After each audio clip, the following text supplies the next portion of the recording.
second and playing first base, number 5, Sean Devon. Batting third, the catcher, number 33, Mike Chaves Jr.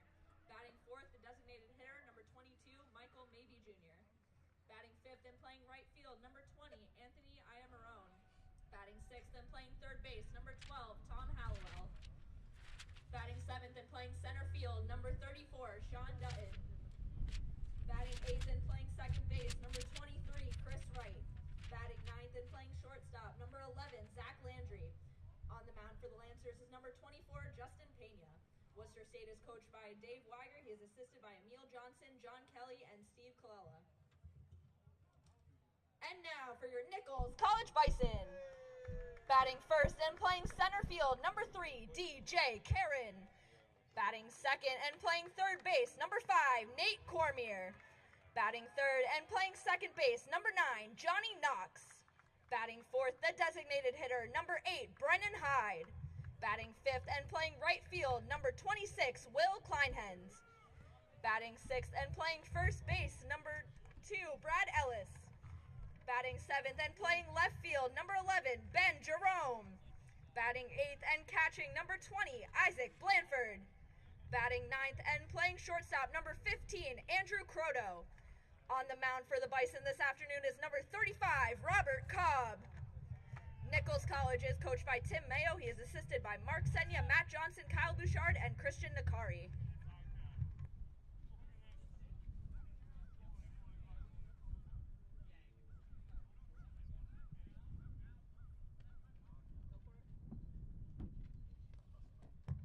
At this time, we will honor America with the playing of our national anthem.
At this time, we ask everyone to turn their attention to the third base dugout where longtime Nichols College softball coach Kristen Mallett will deliver today's first pitch.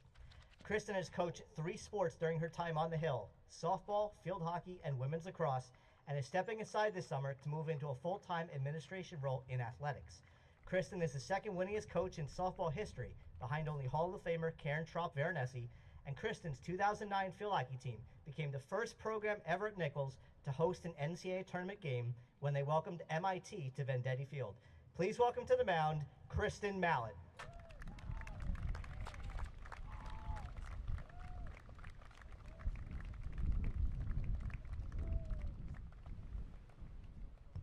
Kristen, it's your pitch.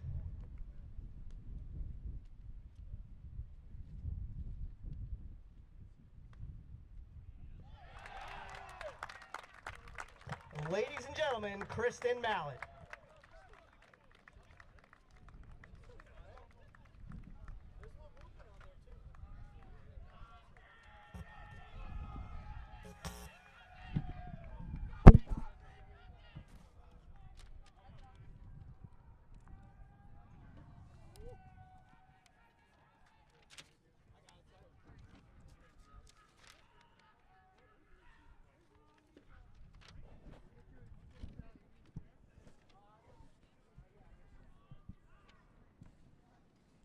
Now on the mound for the Bison, number 35, Robbie Cobb. I just scraped it off the top. Put it on the roof, on the curb, on the block. It's already sold, I don't work by 10 o'clock.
Di Battista, number 6.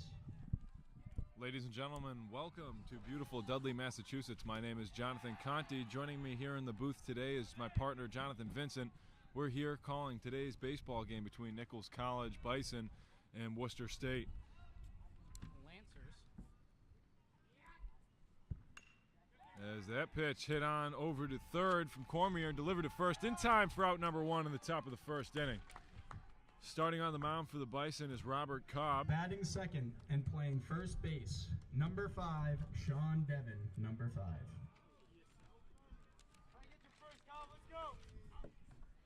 As I was saying, Robert Cobb starting on the mound for the Bison. Filling out the rest of the field is Isaac Blanford playing catcher. That ball hit on by Sean Devon. That's going to drop in the left center gap. He's going to go for a double. DJ just going to wisely throw it over to Andrew Croto, prevent it from becoming a triple. And the Lancers have their first hit of the day. John, you mentioned Robert Cobb. This is just his second appearance on the season. And catching, number 33, Mike Chavez Jr., number 33. The senior making his second appearance, already pitched in 1.2 innings. He's allowed 3 hits, 1 run. None of those, that run was not earned. 1 walk and 2 strikeouts, good enough for a 0.00 ERA. It's a beauty to always say, John. Absolutely. First pitch there fouled off by Mike Chavez Jr. He's got a situation here with 1 out in the top of the first inning with the man on second in scoring position for the Lancers.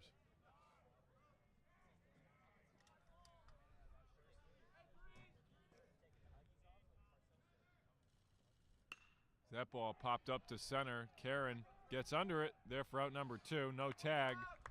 Runners stay the same. So filling out the rest of the field for the Bison is Isaac Blanford behind the dish Now at catcher. The DH, number 22, Michael Maybe, number 22. Nate Cormier over at third base. Andrew Croto holding down shortstop. Johnny Knox at second. Brad Ellis at first. Ben Jerome in left. DJ Karen in center. And Will Kleinhens, of course, in right field.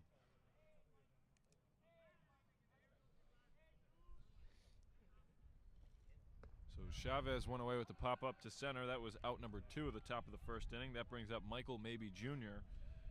He's filling out the DH role today, batting out of the 4 spot for the Lancers this afternoon.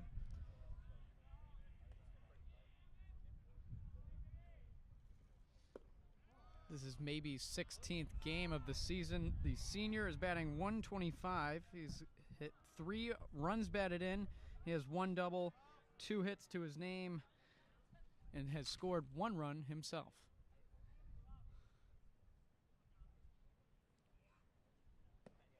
Swing and a miss there from Cobb. Cobb looking for a clean inning. The last time the Bison faced off against Worcester State was earlier in the season. He played them at NEBC. That was an 11-0 defeat for the Bison. Well, against the Bison, I should say.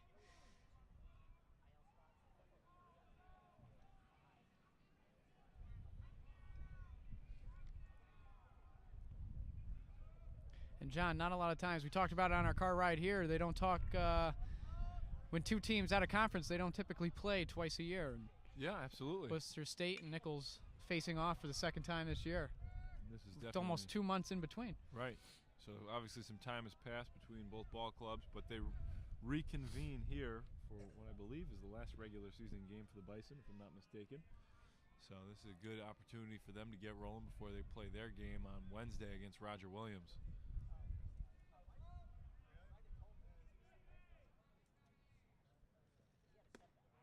That pitch from Cobb just misses the zone.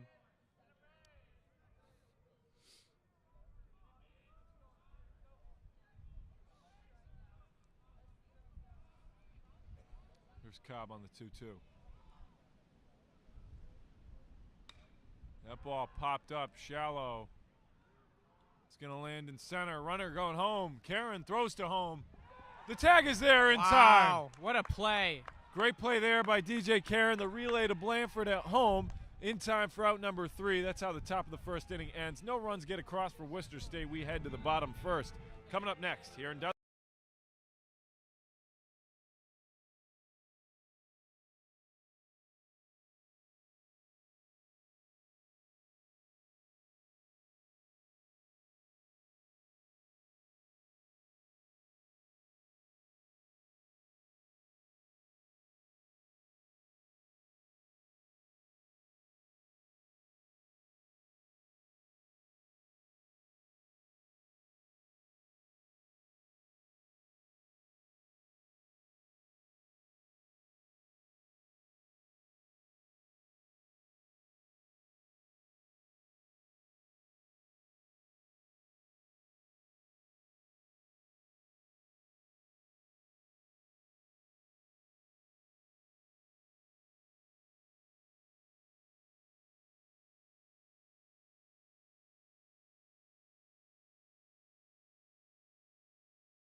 Number 3.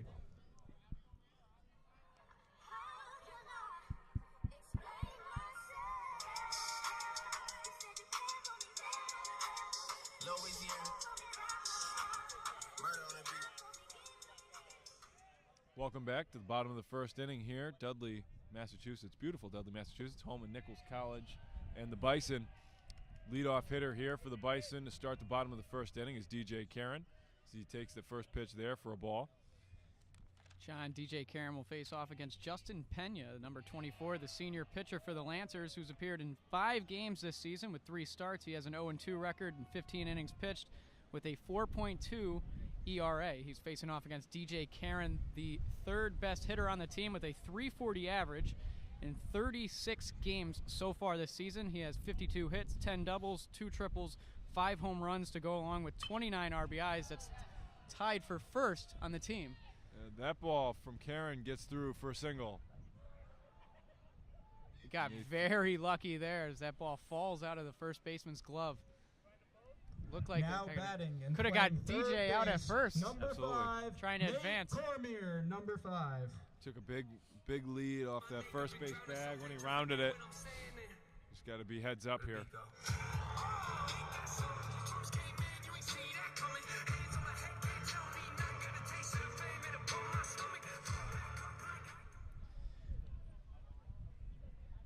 Nate Cormier now steps up to the plate. He's the 2-spot hitter for the Bison. Cormier DJ Karen on first. Cormier with the best batting average on the team this year with a 383 average in 37 games played. All 37 have been starts. He has 54 hits. That's a team leading. 15 doubles, also the team lead. 1 triple and 4 home runs to go along with 25 RBIs, tied for second on the roster. Corm shows bunt on that first pitch, but pulls away for a ball. John, They try to pick off attempt on Karen unsuccessfully. We've talked about it all year, having the two best hitters on the team. You know, obviously Brad Ellis's average has spiked a bunch over the last couple of games, but DJ and Cormier, typically the two most consistent hitters on the team, having them batting first and second. I know all year we've seen them bounce around from the 3 spot and the 4 spot. I think the Bison like to just get runs across early and often with these two up front. I completely agree, and you're right. These two guys have probably been the most consistent through and through on the lineup. And it's coming for some big moments here for the Bison throughout the season.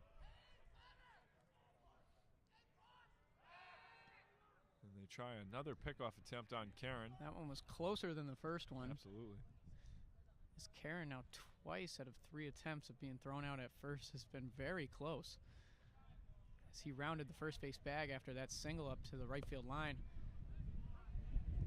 Pena continues to try to hammer away at that strike zone. That first pitch lands in for a strike now. Makes the count 2-1 here for Cormier. Tremendous winds here on the hill today, John. Yeah, very windy day. Beautiful weather, very warm out. But the classic. Runner goes, throw down a second is not accurate enough. Karen's in there on the steal. Sort of a funky slide by Karen there. He didn't get fully into the legs extended and kind of ended up on his knees afterwards. Looked like it could have been a close call and was lucky enough to not be called out at second. Count is now 2-2 for Nate Cormier. He's got a runner in scoring position now after the steal from Karen.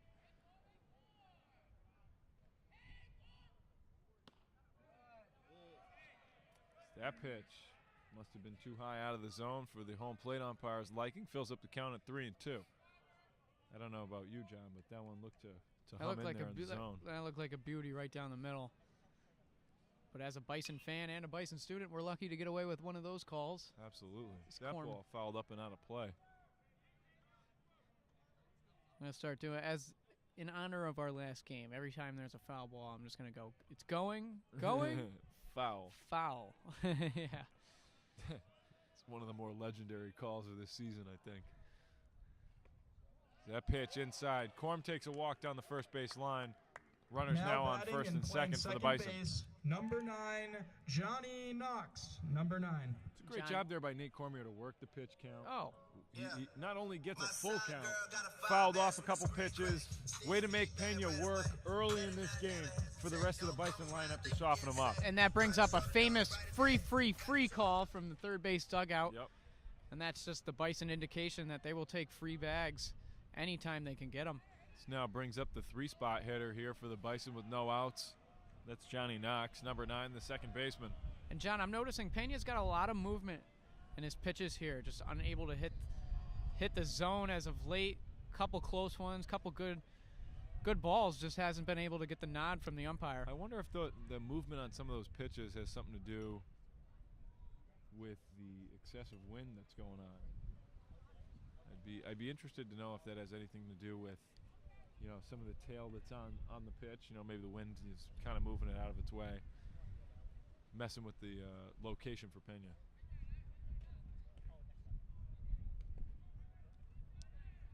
Now on a 1-1 pitch to Knox. Runners on first and second. No outs here in the bottom of the first inning for the Bison.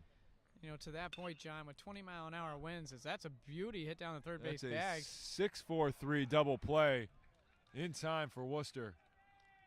Now 2 outs here in the bottom of the first. Now batting, the DH, number 8, Brennan Hyde.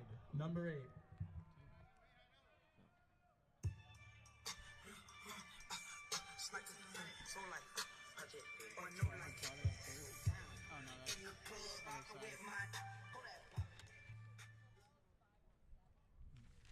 That was a good job by Hallowell at third base, scooping that up, firing over to second. Ultimately, the relay to first base, double play. Runner did advance to third. DJ Karen holding down third base. This is Brennan Hyde now in the box for the Bison, dealing with an 0-1 count. That pitch fouled off down the left field line. Put him in a hole at 0-2. And Hyde has really come back strong in his second half of the season. He's now batting .275. And, John, at one point in time, we were talking about a guy batting only around 108 as low as. And so some early struggles early on in the year. It started with that 3-game series against LaGrange. But, you know, somewhere in the middle of the season, he started to pull things along and bat a lot better. He's also second on the team in home runs with 5 to go along with 29 RBIs. That's tied with DJ Karen for the team lead. And interesting enough, though, he's the 4-spot hitter. DJ Karen bats first. So to have 29 RBIs as the leadoff hitter means you got to have a lot of... Means the bottom of the lineup. I was going to say, the bottom of the lineup has to hit really well for you to do that. And that's been a consistent fact there for the Bison, because you got guys like Andrew Croto who've been batting in the 8 or 9 spot. As Hyde hits that one over to third, Hallowell throws to first. He's going to come off the bag, and safe now is Hyde. Now batting and playing right field, number 26, Will Kleinhens, number 26. And that'll score a run for the Bison by way of the error. Brings up Will Kleinhens now to the plate.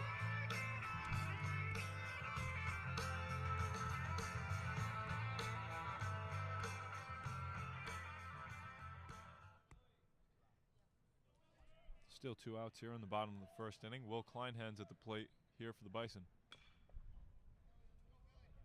Kleinhens batting .238 on the season in 28 games played, all 28 of those being starts. He has 25 hits to go along with 5 doubles, no triples, and 3 home runs. On-base percentage sitting at .322. Kleinhens, not a typical starter at the beginning of the season, has come along strong for the Bison, holding down right field.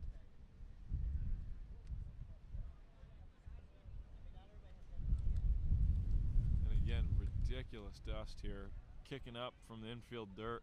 We're even getting some of it here, John.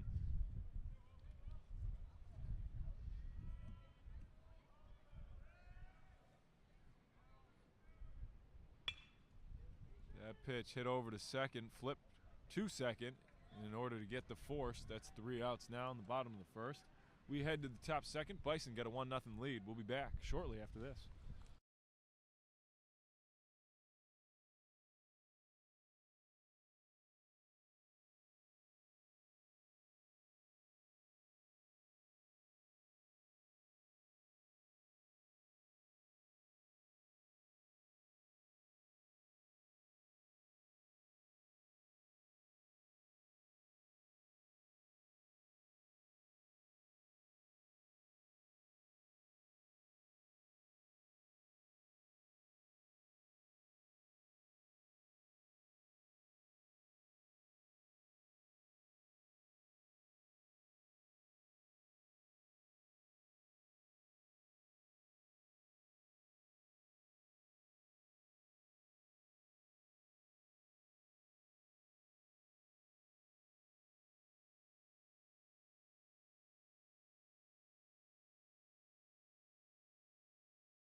Now batting right fielder, number 20, Anthony Iamarone, number 20.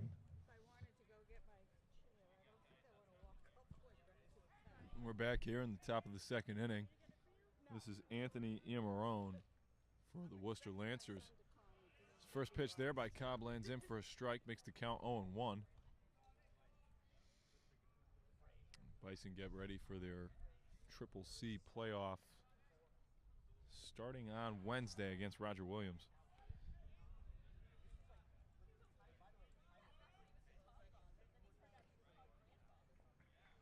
Second pitch there from Cobb, good for a strike, makes the count 0-2. The offering on the 0-2 pitch, no good, fouled off. Count remains the same.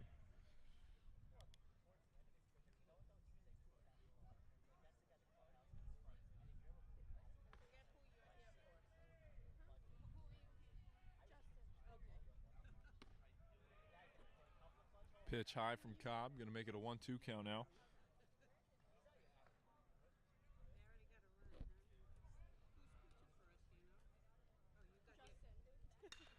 That ball popped up into center field. Karen gets under it, and he's going to secure it in time for out number 1. Now batting, third baseman, number 12, Tom Hallowell, number 12. Brings up Tom Hallowell. Now with 1 out here in the top of the second inning.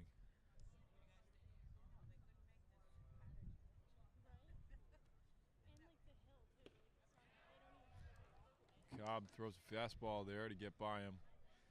And I'm There back for in an the 0-1 booth count. here, John. What's going on, John? Thanks for joining me again. Yeah, no problem. Well, bullpen camera went down. Somebody's got to go fix it. That guy is me. Interesting enough, John, Rob Ninkovich is here today. Down the third base line, talking to Robert Cobb's father. Cobb's father is good friends with Rob Ninkovich, who decided to come watch some Bison baseball. Really? I am very serious. Was just told by Garrett Tracy today. Wow. 2 minutes ago. That's awesome. Don't know how to react. Might hug him. I'd prefer you didn't. Should I let him know before I do it? Or? No. I don't think you should do it at all. Now for the 1-2 pitch after the foul ball from Hallowell. As we're going to get time called and quickly resumed. Here's Cobb on the 1-2. Nice off-speed pitch, just drops out of the zone. Even though it's a ball there, you feel like next time he throws it, he could get him to chase.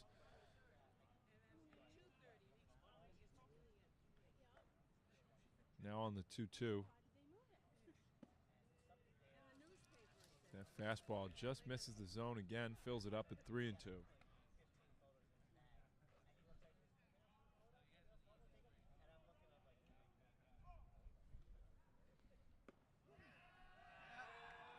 And that is a strikeout there for Rob Cobb. As he gets him looking. Now batting, Hallowell center knew right fielder, away. number Just walked right 34, back to the Sean dugout. Button, number 34. Surprisingly. Yeah, no, surprisingly. And sometimes, again, I haven't played baseball in a very long time, but I know coaches are very aggravated when a guy goes down without even swinging. Absolutely. And I understand sometimes a pitch got a lot of movement, it's hard to see, and it just fits right into the zone. But sometimes when it's a beauty right down over the plate, nothing more aggravating. Yep. Cobb- I've definitely caused that aggravation for some coaches Oh, I'm back sure. in the day. And that's hence why you're in the booth Yeah. with me. That's for sure.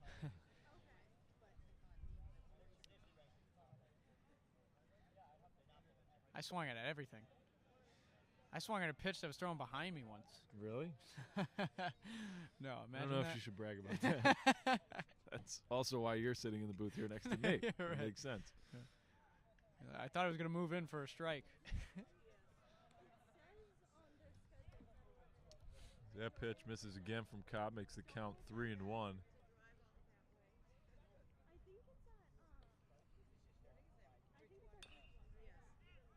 just hit down the left field line, foul, out of play, fills up the count at 3-2 now. Here with 2 outs in the top of the second inning.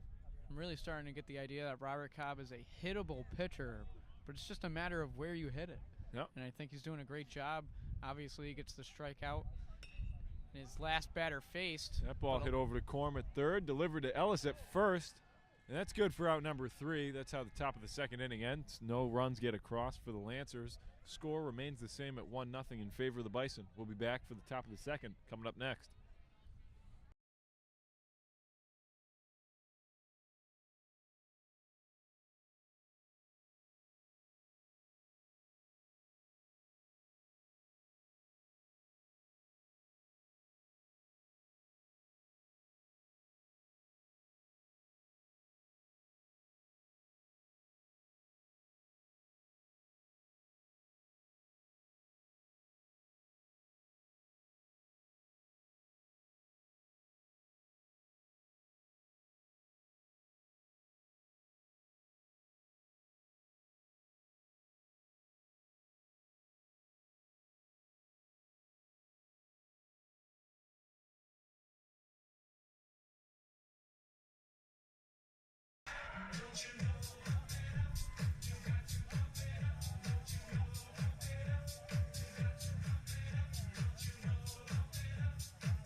Now batting, first baseman, number 2, Brad Ellis, number 2.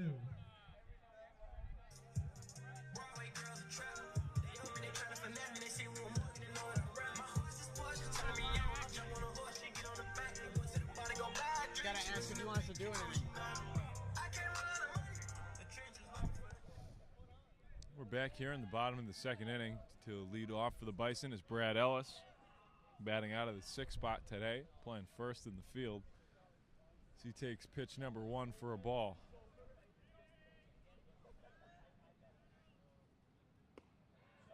Nice off-speed pitch there by Pena. Evens up the count at 1-1.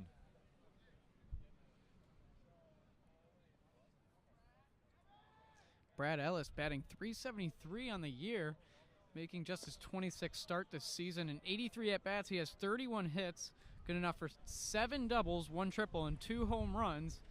John, his on-base percentage is at .509. I gotta Not imagine. shocked. Gotta imagine that's at the top of the conference. Oh, for sure.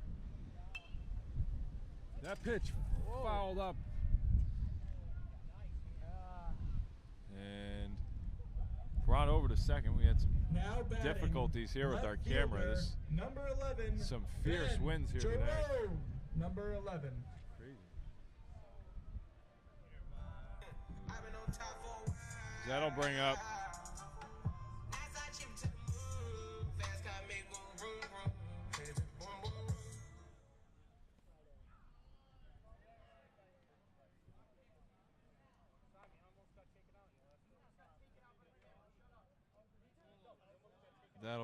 Ben Jerome here.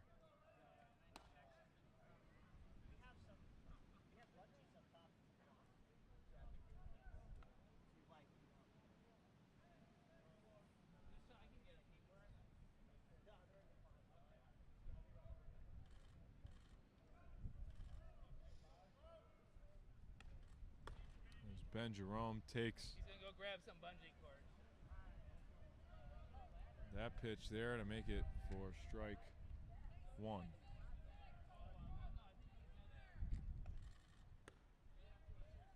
And we apologize again if you have a hard time seeing anything. Our behind the dish home plate cam took a little bit of a fall here because of all the wind. Regardless, if you can still hear the audio, we're still in business. This is now a full count here for Ben Jerome at 3-2.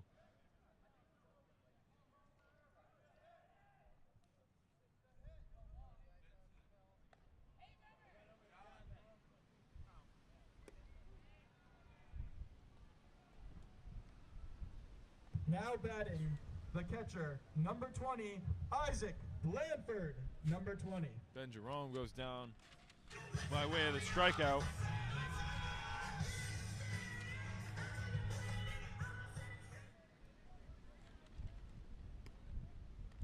That first pitch there to Isaac Blanford lands in for a strike. Now 2 outs here in the bottom of the second inning.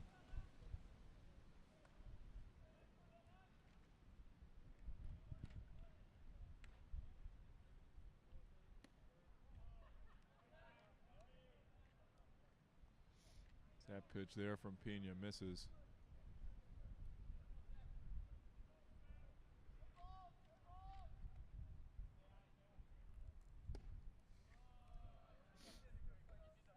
That'll make it a 2-1 now for Isaac Blanford.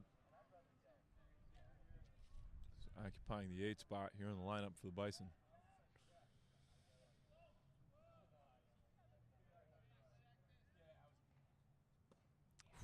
Good pitch there on the off speed by Pena. Evens it up at 2-2. He's been alternating the fastball to curveball alteration here throughout a couple of these at-bats. Does a good job of it right there. again with some movement on that pitch. Just misses the zone. Fills up the count at 3-2.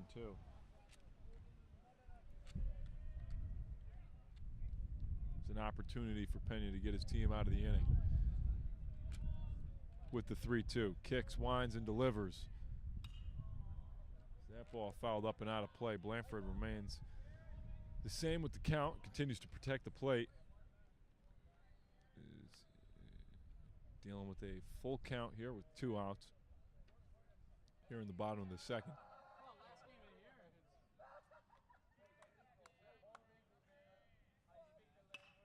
Blanford takes that one deep down the left field line, and that's going to carry. Out of play there on the foul ball.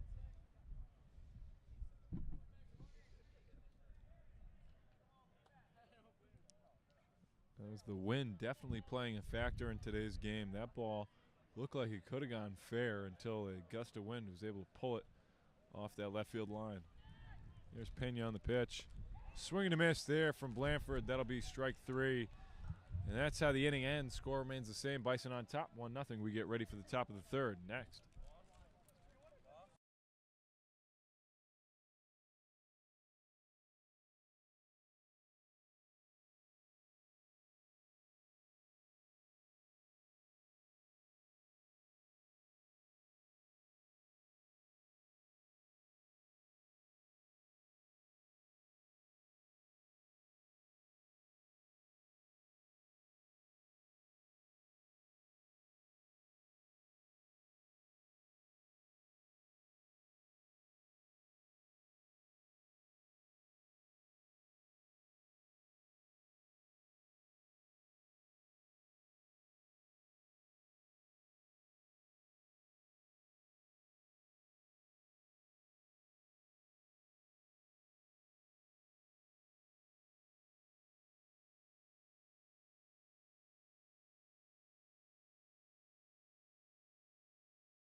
1-0.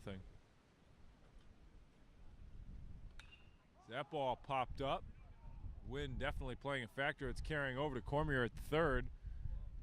As that ball caught.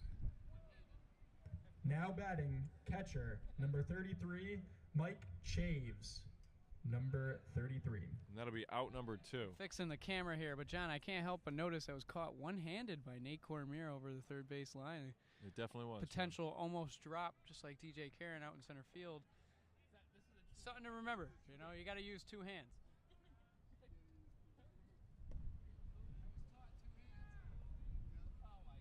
That ball just misses the zone.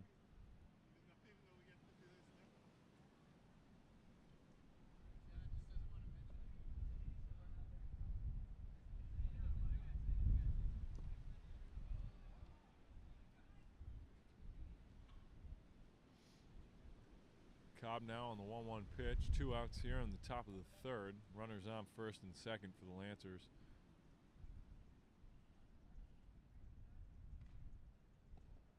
As Cobb misses on that 1-1 delivery, makes the count 2-1.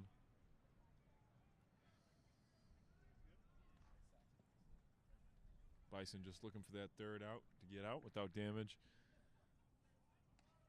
Lancers trying to make the most of it. It's a 2-1 from Cobb. Joe, better? Yeah, just tilt it this way, but yes. Yep, like that. High enough? Just like a half an inch, and then yes. Yep, that's good.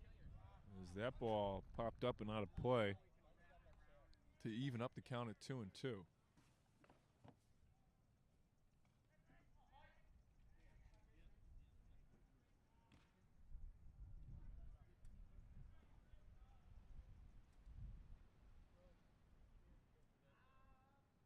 There's a 2-2 pitch, swung on and hit in the left center gap. It'll drop.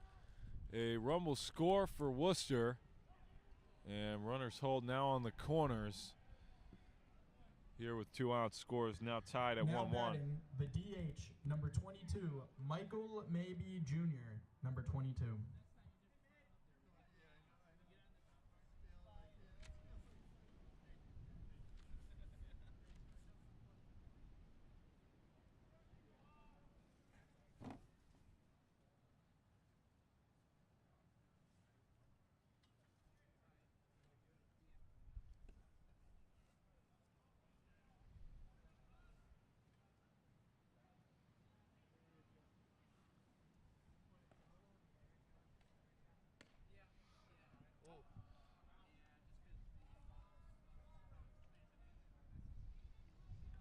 That's Thomas DiBattista on the third baseline there for Worcester. He's going to get a generous lead off that third base bag.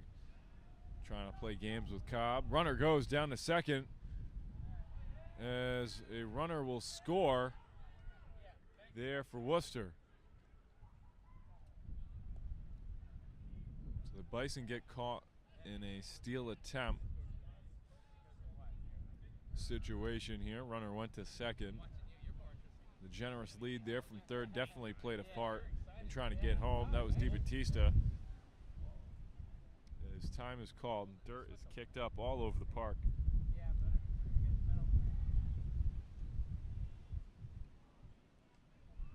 Everybody's having a hard time trying to see.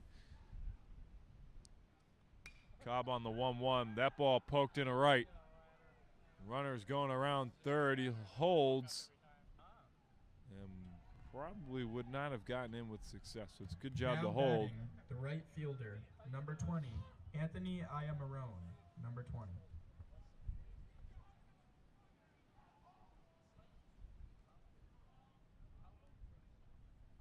That was Michael Maybe Jr. on the single. And Tim Mayo is going to call for a mound meeting to discuss with Rob Cobb.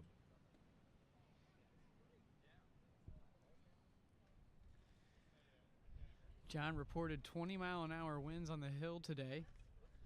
Feels like it. So a couple of camera foliage, you know, a lot of quick dry and clay being thrown around through the wind. A couple of balls getting lost in the wind. It's just one of those days. Welcome to the hill.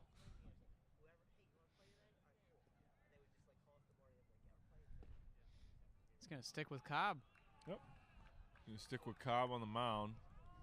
And Mayo head back to the dugout. No, I missed a couple of the at-bats while fixing the camera. I just want to wonder how the 2 runs got across. Was there an error? It looked like there could have been potentially an error by second base. A steal attempt to second. There was a runner on third. He went on the steal.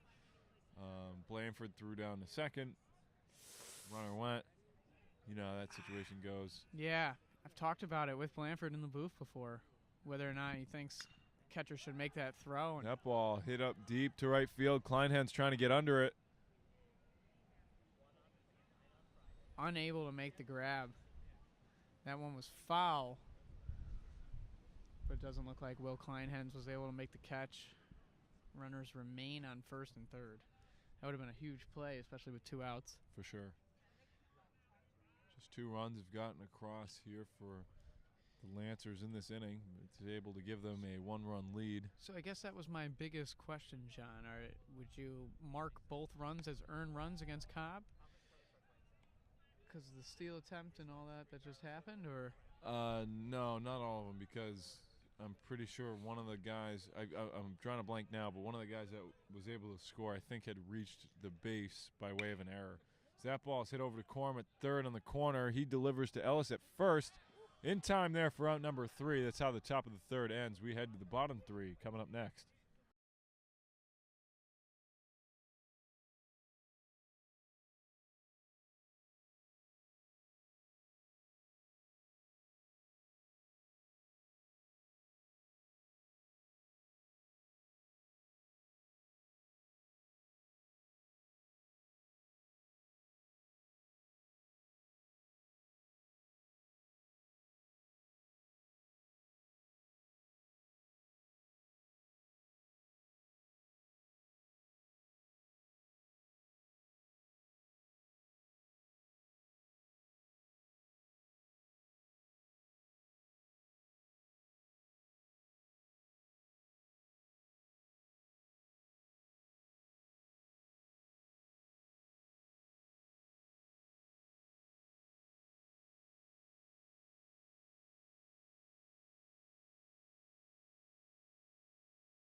Croto, number 15.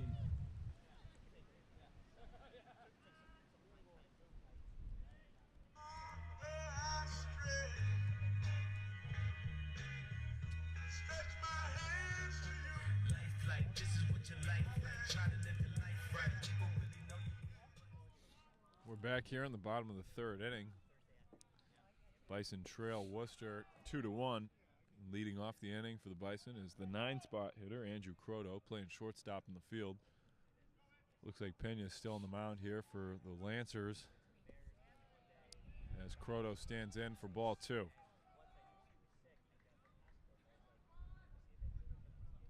Wind definitely playing a factor here today. All around. As John, you had said earlier, 20-mile-an-hour winds. We're feeling it. I don't know if you're feeling it with the wind or with the dust that's being kicked up into our faces, but one way or another, we are feeling it for sure, and I think the players in the field are also feeling it. Yeah, well, it's a good day to wear glasses. Make sure as a player you're wearing some sort of shades. One, obviously, because of the sun factor, but today would be a terrible day to be fielding a ball and the dust just got into your eyes. Yeah. Karen, number 3. So Croto able to draw a walk on 4 pitches. That'll bring up number 3, DJ Karen, number 3. And see,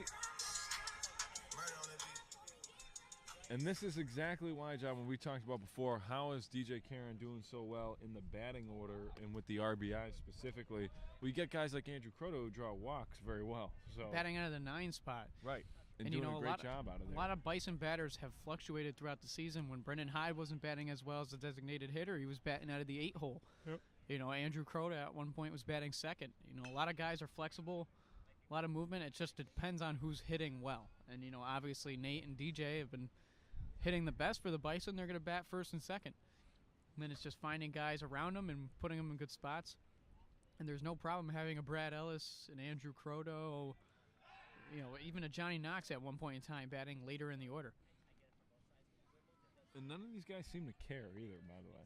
You don't really get the idea that any of them are like, batting 7 today. Like, I think they're all just excited to hit. It's only when guys aren't in the order. Right, if there's ever a problem, you know. But the guys that are coming every day, they're competing. They don't care about where it is. They're trying to get wins. But again, there's just, and that's the biggest thing with college, the difference between college and high school, because especially as a high schooler, you expect your team to be led by a lot of upperclassmen, juniors, seniors. You get to the collegiate level, and across all sports, it's just who's the best player, who's going to put us in the best position to win. And Nichols is a clear example of having a lot of young guys on the team in some pretty big and important roles. Our second baseman and our shortstop are sophomores. Our first baseman's a junior. We only have 2 seniors. Excuse me, 3. Runner goes. Victor Valentine out in the outfield. DJ Karen in the batting, outfield. And third baseman, Cormier number at third. 5, Nate Cormier, number 5.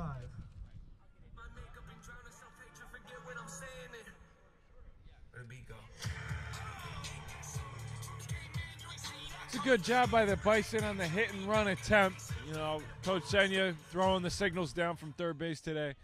Croto goes on the steal. Karen tried to hit it in that gap when they go to cover the steal, but unable to do so.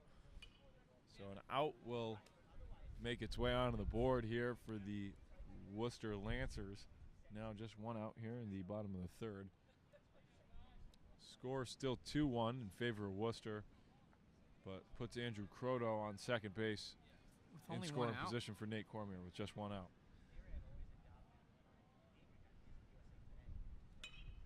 That ball popped up in the deep right. Croto getting ready to tag. It is a good tag spot. As that catch is made. Now batting, second baseman, number 9, Johnny Knox, number 9. Yeah, my side girl got a 5S with a screen crack. Still hit me back right away. Better not never hesitate. Don't come around think you getting saved. Trying to show the dogs brighter day. Got a torch trying to light the way. Biting everybody with his John, a guy we just mentioned, number 9, Johnny Knox, the second baseman, just a sophomore. He leads the team in home runs with 6 on the year, batting .277. And it's not a lot of times, you know, across all levels that you see your second baseman as your leading home run hitter on the year. It's also not very often that the leading home run guy has 6 home runs, because we're not too far away from a time when Kyle Bouchard was playing first base with 24 home runs leading the team. But again, you know, that's some juice stats. Kyle Bouchard hitting 24 home runs, or what was it, 13 home runs, or? Yeah, I'm pretty sure it was 24. 24 in 29 games, 30 games. Ridiculous. Yes. Absolutely. But I, you know, for years before that, I don't think they had a guy like Bouchard knocking it out every time he got up to the bat, or every other time he came up to bat. I wonder what his home run percentage was. Like his, High. like they probably Pretty didn't high. even put his batting average Yeah. down on as a stat in the stat sheet that we have here. It was probably yeah. just a home run percent. They're like, Absolutely. oh, he's batting, a 400% home run percentage. So 4 out of 10 times he's gonna hit it out. As that ball looks like it's going to get up the middle for Knox. Croto scores. That's an RBI single for Johnny Knox. It'll go down as Knox's Now 26 batting, RBI on the year. DH, number 8, Brennan Hyde. Number 8.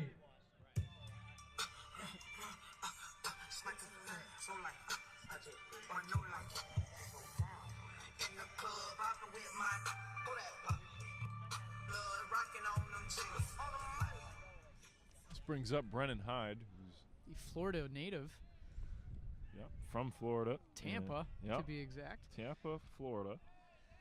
And batting out of the 4th spot here in the lineup today. Filling out the DH role. That first pitch there pops over to short. Hyde. And looks like that ball skipped over to first, and Wasn't gonna make fielded it. cleanly by the first Now baseman, batting. Grant Hartley. Now batting right fielder, number 26, Will Kleinhens. Number 26. John, but it doesn't look like it was fielded cleanly by the shortstop, Oh, Zach that was an Landry error. either. That was an error. Hyde has now reached first base twice in 2 attempts, both by ways of errors. Wow. I'm surprised the ball free popped calls up aren't down being the yelled by the left third field base line. dugout.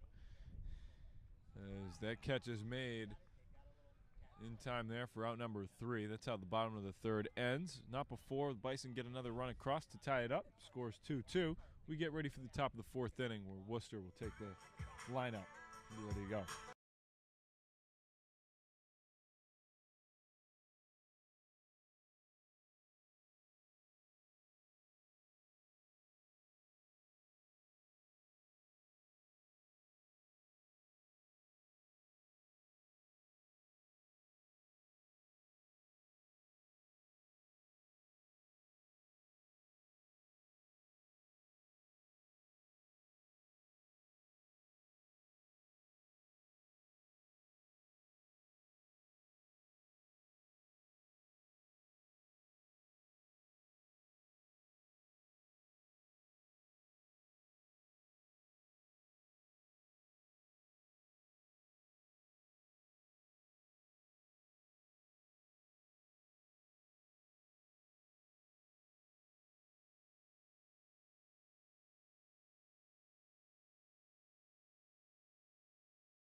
We're back here in the top of the 4th inning. Tom Hallowell, the leadoff hitter for Worcester.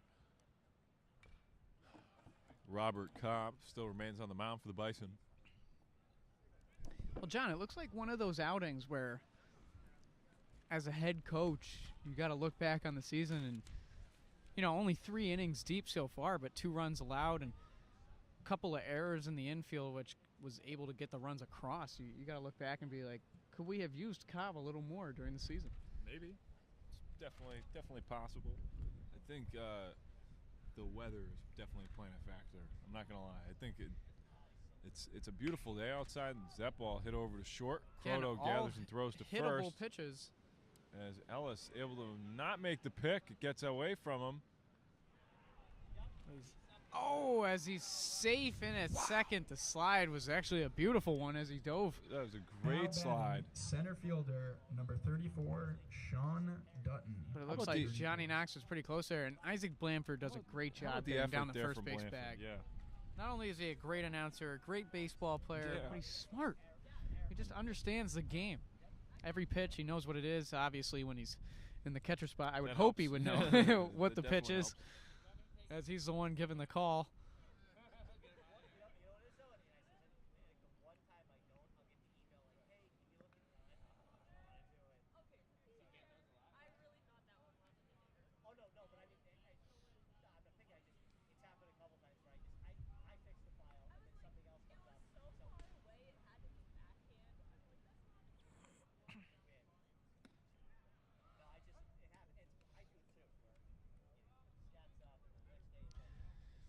that one lays in there for a strike. It's a 1-1 count.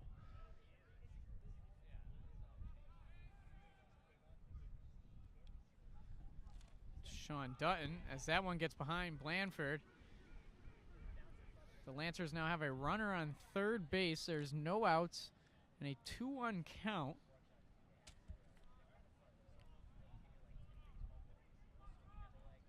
Sean Dutton, a freshman for the Lancers, batting .289 coming in today's game. And a home run to his name. Always an amazing feeling as a freshman hitting a home run. As that one's roped down the third base line, it'll get past Cormier. That's an RBI single for Dutton. That'll score Hallowell, and the Lancers regain the lead. Now batting, second baseman, number 23, Chris Wright, number 23. I'm not sure whether or not the Bison have a pitcher warming up in the bullpen. We'll have Joe Buffoni switch the shot over there for a quick second. As Blair's looking to get out of the top of the fourth.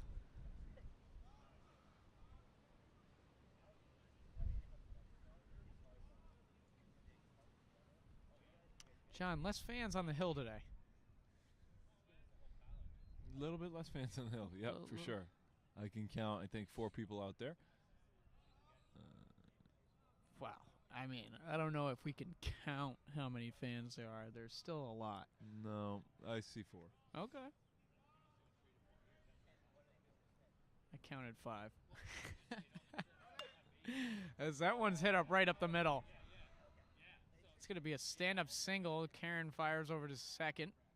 That'll keep Dutton on second base. It's just a single. And runners now on first and second as Mayo makes his second visit out to Cobb. So probably merit a change. And it does merit a change. Good 3 innings pitched by Cobb here. Only 3 runs were allowed. How many were earned is a great question towards his name. Maybe 2? I think 2. And that'll bring up number 14, Jack Cable, one of the guys we need a baseball card for.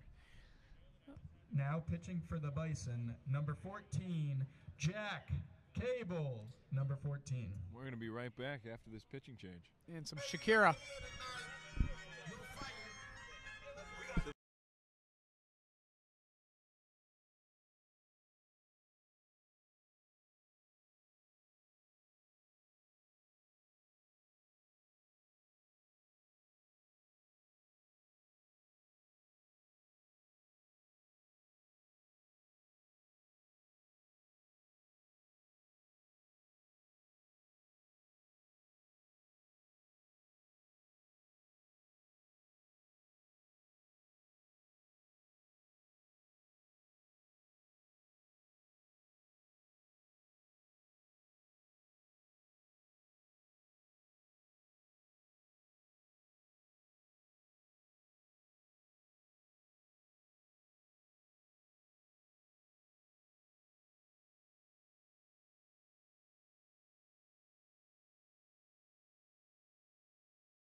Number 11, Zach Landry, number 11.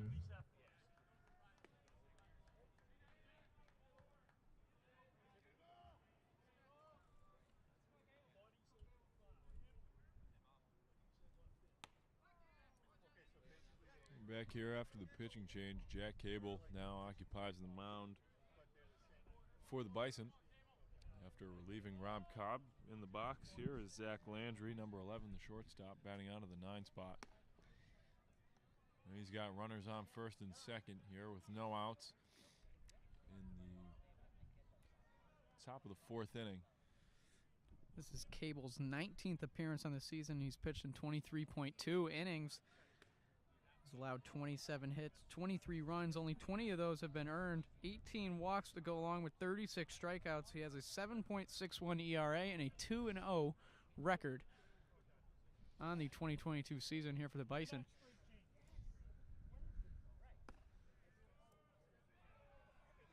And John, that was a 4-pitch walk. One of the things for Cable is making sure he gets ahead of the count. Now pinch hitting, number 4, Grant Hartley, number 4. That'll fill up the base path here, making a bases loaded situation for number 6, Thomas DiBattista. That's a fastball inside. It's going to go down for a ball. That's now 5 straight balls for Cable. I'm sorry, that'll be a pinch hitter actually in the game now. That's Grant Hartley.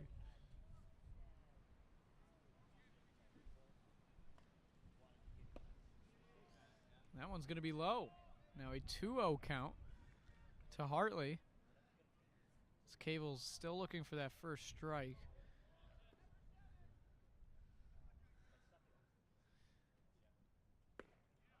And there it is.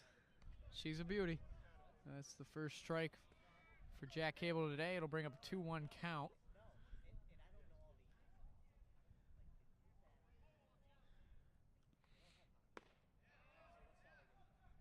It's going to be a swing and a miss by Hartley. We'll make it a 2-2 count here for Cable. See what he can do trying to get an out on the board.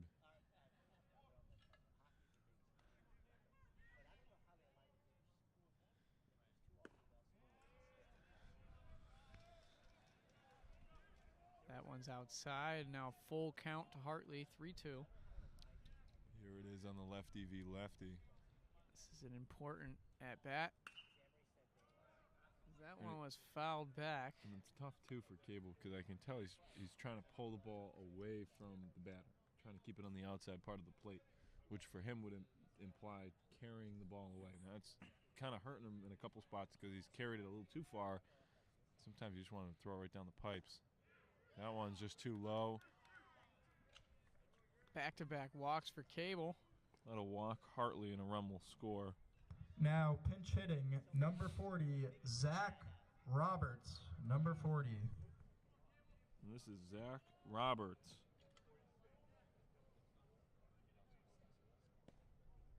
The Lancers have made multiple adjustments in their lineup here.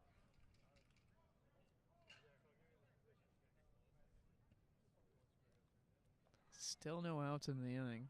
Bases loaded. A very bad situation for the Bison. Perfect for the Lancers.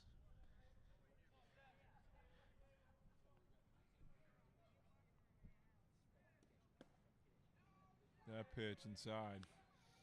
There from Cable makes it a 2-0 count.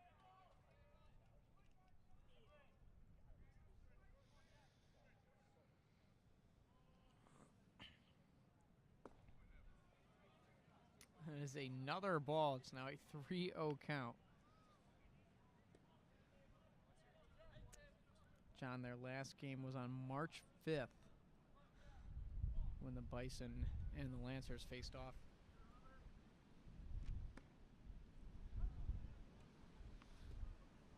Good pitch there from Cable, lands it in the zone, makes it a 3-1 count.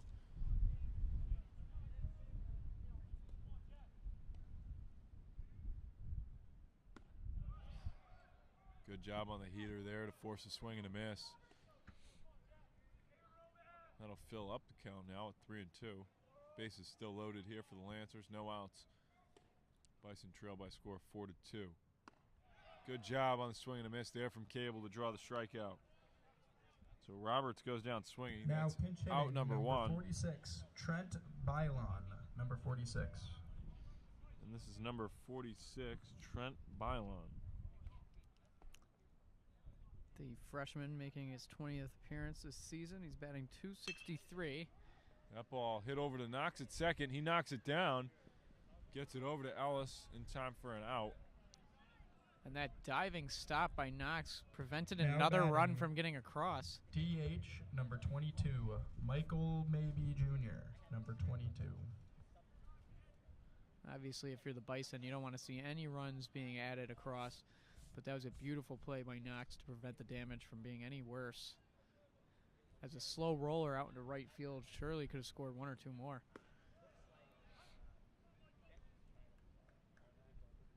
Now the Bison got themselves in a two-out situation here. Runners on second and third. And a 0-1 count pitching to number 22, Michael Mabey Jr. As that ball popped up, looks like it's carrying out of play. Looks like a beauty that was popped straight up. Just going to fall just behind the visitor's dugout. That'll make it a pitcher's count now at 0-2. Let's see what Cable can do here.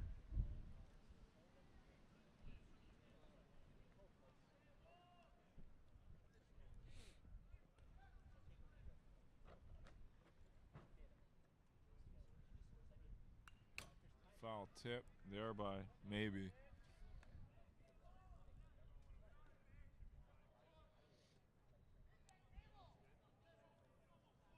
Both runners on bases are Jack Cable's. Any runs were to get across, these would be earned against him. As maybe he's late on two straight pitches there. Foul tips him straight back.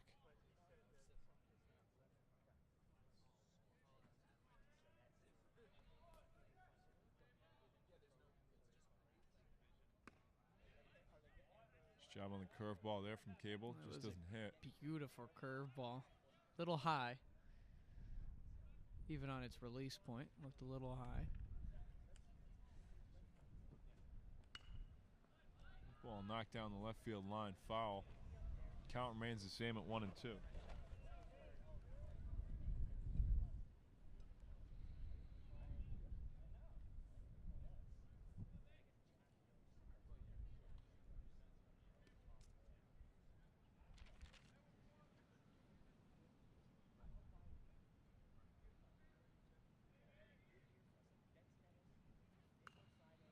Another foul pitch.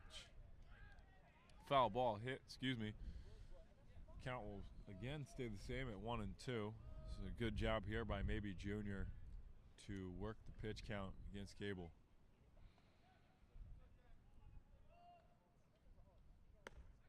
That ball high evens up the count now at 2-2. Scores 5-2 in favor of Worcester.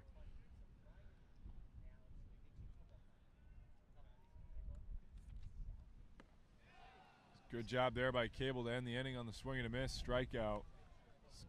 Like I said, the score is 5-2 in favor of Worcester. We get ready for the bottom of the fourth coming up next.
Now batting, first baseman, number 2, Brad Ellis.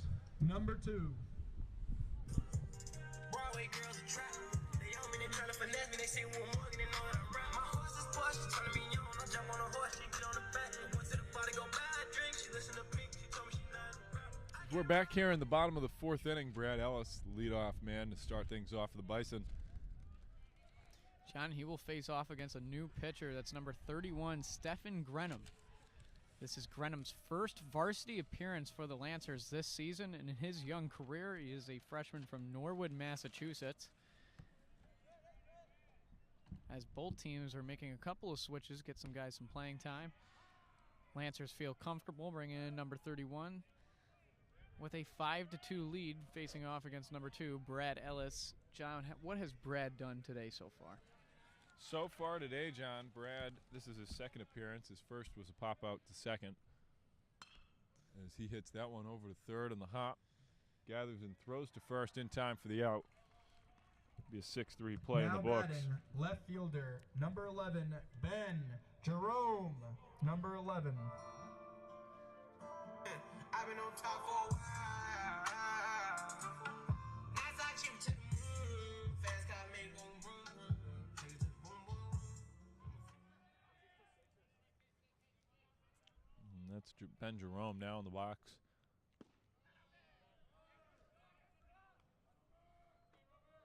Here with one out in the bottom 4.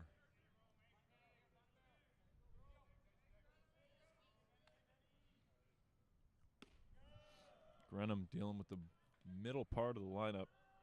Just saw Ellis. He's got Jerome now, Blanford on deck, and then Croto.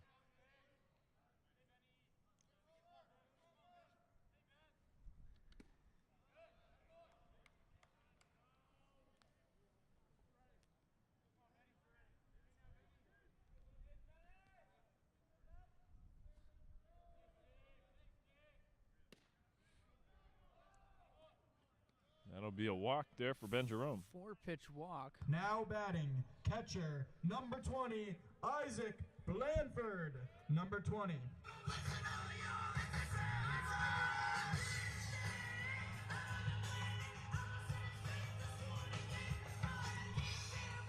John, that'll bring up number 20, Isaac Blanford, number 20. What number? I believe it was 20. All right. Slow roller over to second. And not going to be in time to try and turn the double play. Good job there by Now Blanford to run it batting, out. Shortstop, number 15, Andrew Croto. Number 15.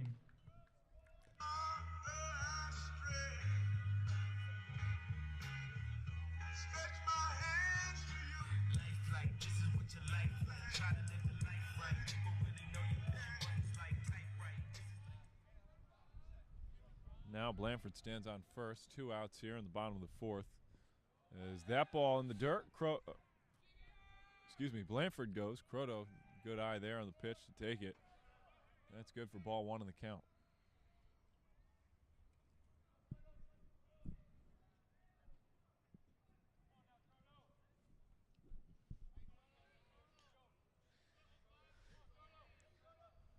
It's always a good inning to respond to a couple of runs, is in the bottom of the same inning, score a couple yourself.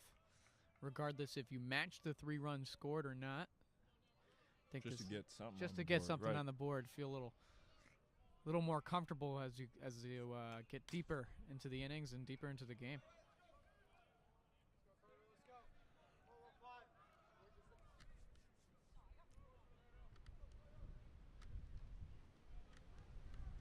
John, here comes another huge gust of dust our way. You can only feel the pain of the catcher.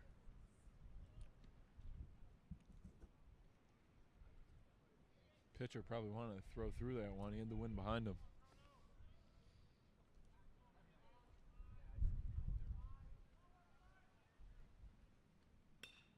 That ball hit right back to Grenham, and he's going to flip it to first in time for the out. Almost toyed with him. Took a while to make Yeah. that throw over to You got to first. be careful there, especially with the speedster like Croto on the base path. And that's how the bottom of the 4th inning ends. We head to the top 5th. Scores 5-2 in favor of Worcester.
Anthony Ayamarone, number 20.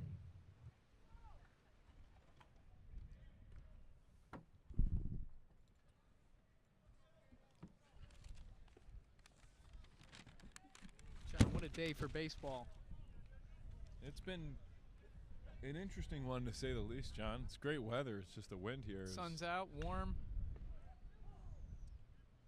That ball knocked foul just barely down the left field line by Anthony Iamarone. He's the leadoff hitter in the lineup here for the Lancers to start off this top of the 5th inning. Scores in favor of the Lancers, 5-2. Now dealing with an 0-1 count from Cable. Cable on the kick, slide, and delivery. That ball hit almost in the same spot, foul down the left field line. Now a pitcher's count at 0-2. Let's see if Cable deals with the off speed. He goes with the fastball, just rises out of the zone. It's good for a ball. 1-2 count now. That ball hit again down the left field line.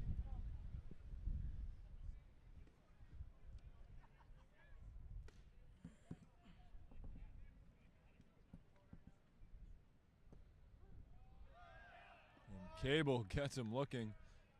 Hits the low part of the zone there and a backwards K in the books. That's strike number 1 here in the top of the 5th. Catcher number 44, Tyler Smith, number 44.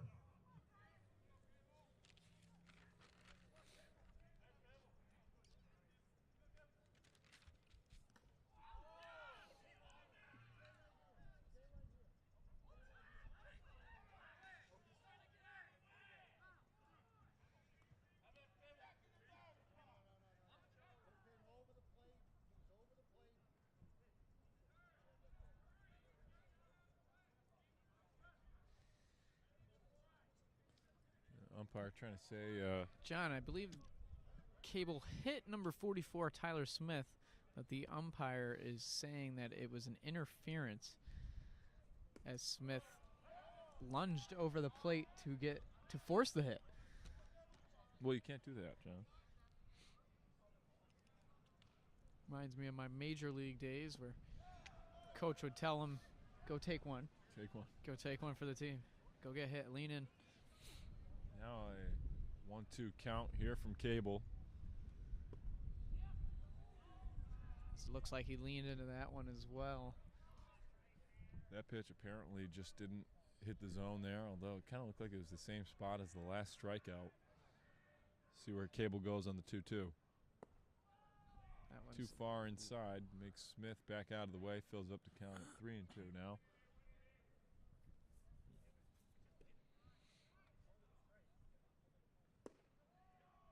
That's going to be a walk there for Smith. Now batting center fielder number 34, Sean Dutton, number 34.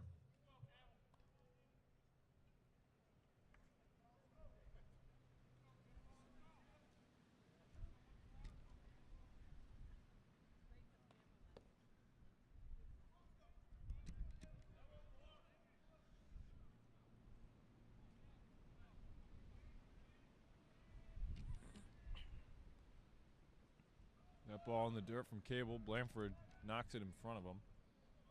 Run around first, stays at bay. Blanford keeps kind of clutching his fist. I'm wondering if on that hit that Jack Cable delivered to Tyler Smith, somehow his hand got a piece of it. Yeah.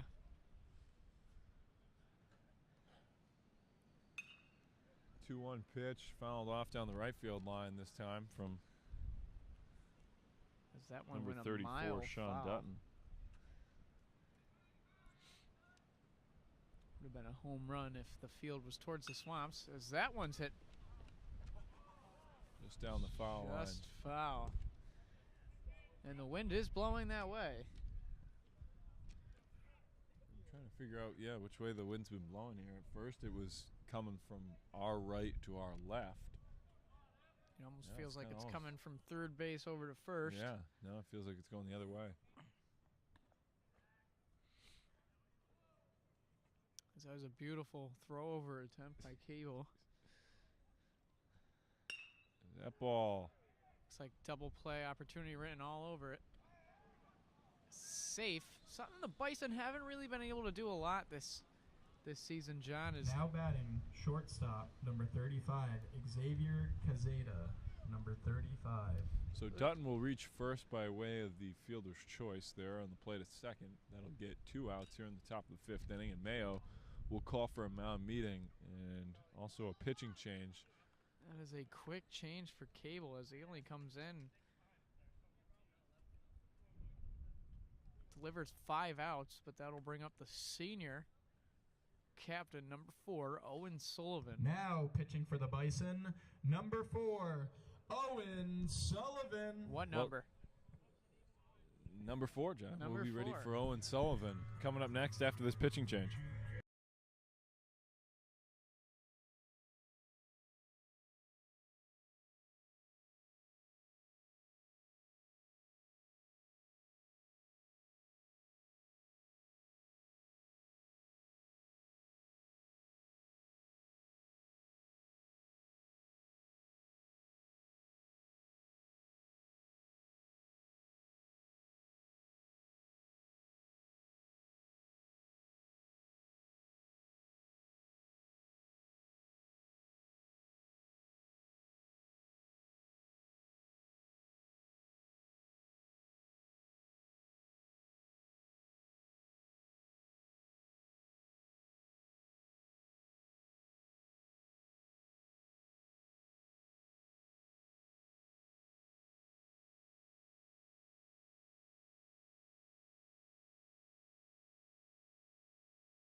We're back after the pitching change. Owen Sullivan now on the mound for the Bison. 2 outs here in the top of the 5th.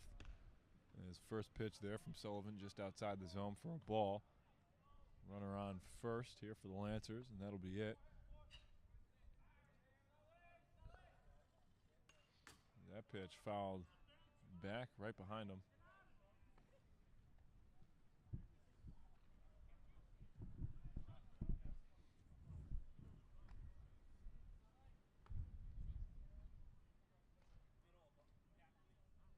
Runner goes. Blanford throws down to second.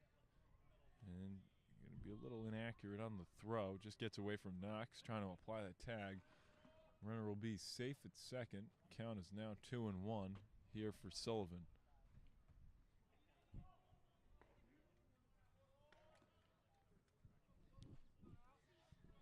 John, always been a big fan of Sullivan's walkout song, Sweet Emotion by Aerosmith. Yep, it's a good one.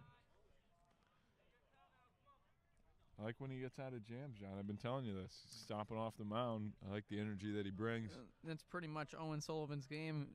This will be his 21st appearance of the season. He has a 4.39 ERA, good enough for a 2-1 record. John, in 26.2 innings pitched, he has 48 strikeouts. That is second on the team, only to Brendan Duffy, another bullpen pitcher.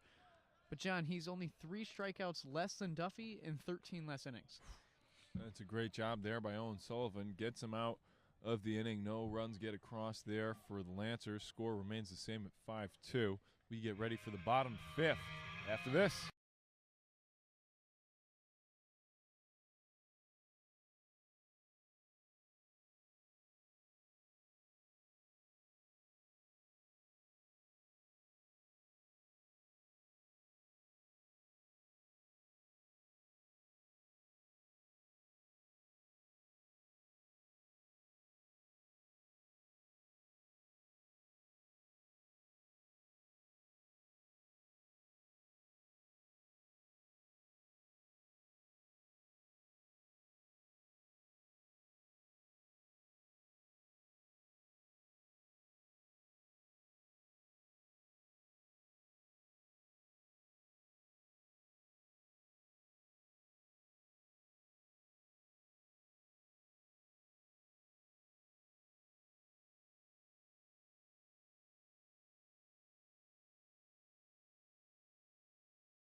We're back here in the bottom of the 5th inning.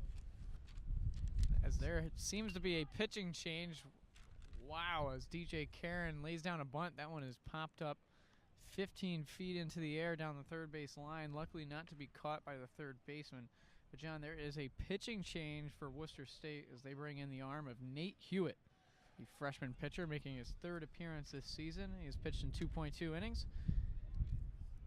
Good enough for a 0 ERA, no runs and no earned runs allowed, as he has a beautiful pitch, a lot of movement. As that one's laid down for a ball. Now a 1-1 count. Facing off against the center fielder, number 3, DJ Karen. John, the rundown of Karen's day so far as he hits that one high and deep. Pop up there from Karen. Looks like it's going to be caught there and right for out number 1. Now bottom batting, of the 5th inning. third baseman, Just inches number from the warning 5, track. Nate Cormier, number 5. Well, Karen's now 1 for 3 today. Okay. He has a single to his name, hit in the second, and then a fly out to right.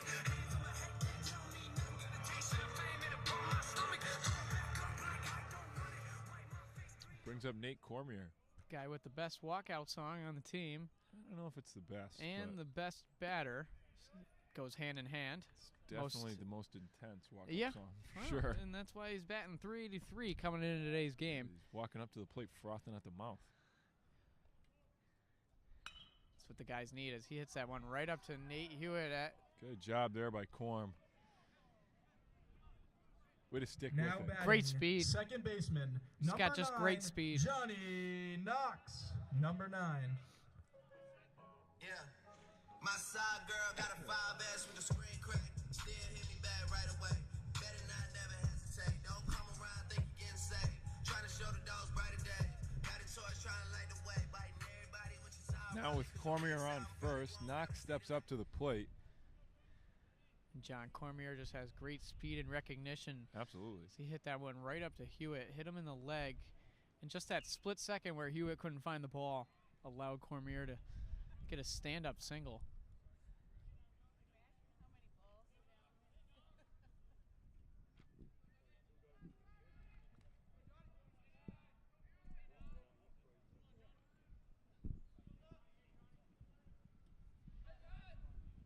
Now on the 0-1 delivery. Good pitch there by Hewitt on the fastball to deliver it into the zone. Makes the count 0-2. Here was just 1 out in the bottom of the 5th.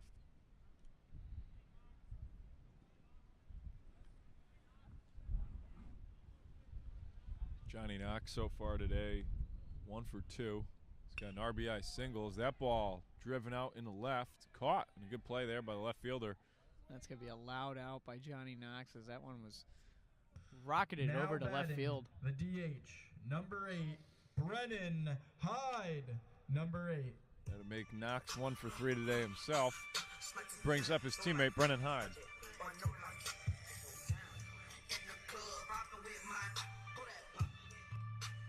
And Knox's hit there could have really done some damage, especially with Cormier at first base.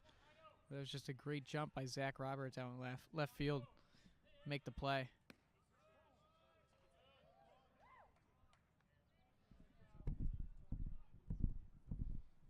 That pitch misses for a ball.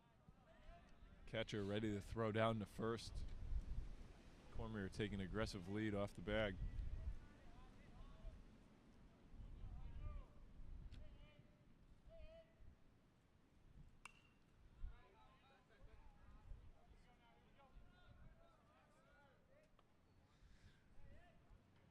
That ball fouled straight up behind us.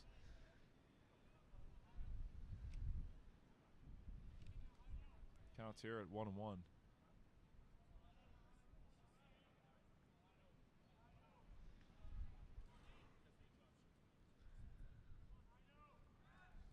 Runner goes.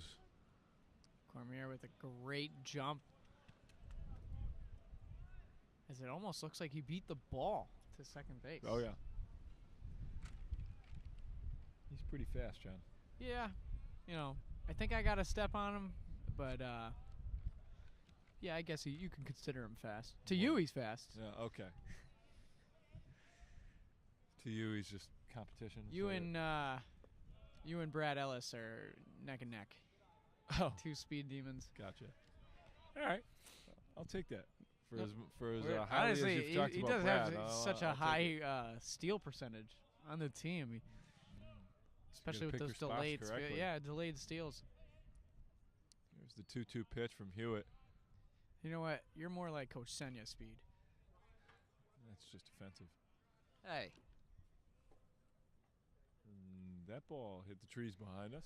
always got to look back once you hear the thud on a tree. Yeah. Make sure it doesn't come back at us. And I know you weren't here that day, but when I called the game with Isaac Blanford, one actually flew back and was, and I'm serious when I say this, a foot from his head, and it hit the backstop. That's crazy. That much force hitting off of the tree behind us. There's the wild pitch. Gets away from Hewitt. Cormier advances to third.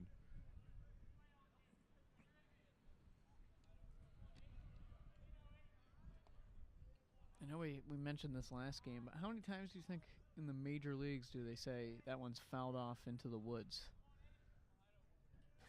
Not often at all. Not often. I would imagine almost never. You know, Fenway Park. And that speaking one's of. fouled off to right field. And you're right. That It's one's Hyde. fouled off into the woods right behind us. Count remains the same at 3-2.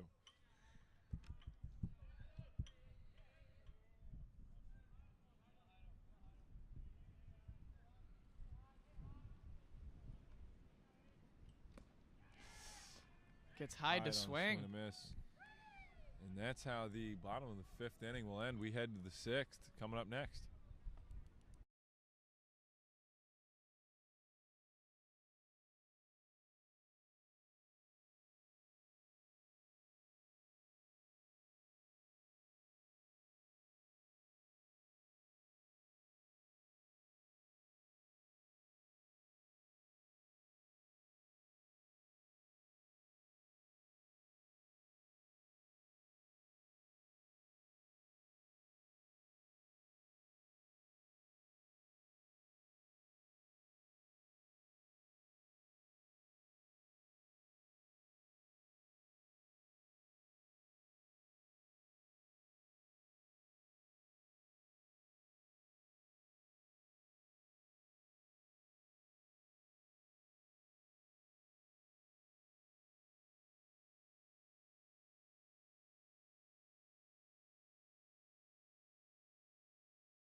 Number 11. And we're back here in the top of the 6th inning. The leadoff man in the lineup here for the Lancers is number 11, Zach Landry. Number 11. Don't forget that. As he faces off against Owen Sullivan, number 4. That pitch evens up the count at 1-1. Lineup for the Bison out in the field. You got Brad Ellis, number 2 at first base. No. Johnny Knox, number 9 You don't at have second. to go through all this again. Andrew Cotto, number 15 at short. Nate Cormier, number 5 at third base. Out in left field, number 11, Ben Jerome. Center, number 3, DJ Karen. And out in right, number 26, Will Kleinhens. I can't help but notice you didn't say the numbers of all those players, John. Oh, afterwards, I didn't. Let me redo that. No, that's okay. 2-2 pitch there from Sullivan. Fouled up and out of play. Count remains the same now. Good pitch there by Sullivan. Blows past him on the fastball. It's good for out number 1. And another strikeout there from Owen Sullivan. How many is Now that by batting, Sullivan today? First baseman. Is that his number second today? 4, Grant Hartley. Number 4. Got a strikeout last inning and a K this inning. I believe that's a second. Yep. So that'll bring him to 50 on the year. Just over 25 innings pitched. John, that's almost 2 strikeouts an inning for O'Sullivan. That's pretty efficient.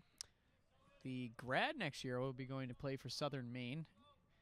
Southern Maine experiencing, wow, as that one's fouled down the left field line and check not even swing. a full swing. Exactly. That'll be a strike. But to finish that off, Sullivan going to pitch for Southern Maine next year. He is a Maine native for his graduate year. Team typically in the top 10 ranking at D3 baseball.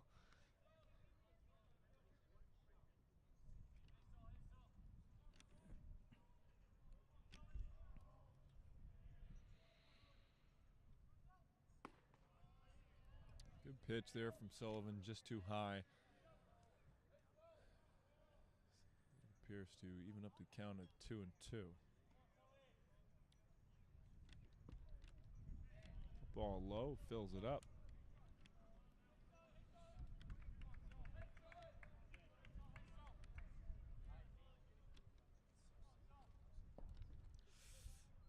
Excuse me, that'll fill the count up now at 3-2.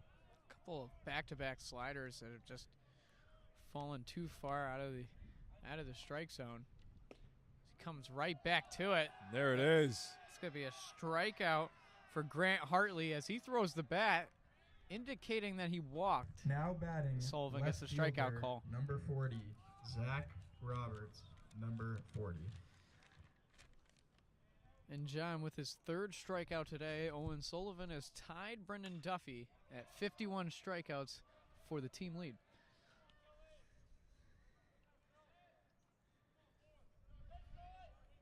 Two seniors for the Bison have been battling it back and forth for the strikeout lead all season long.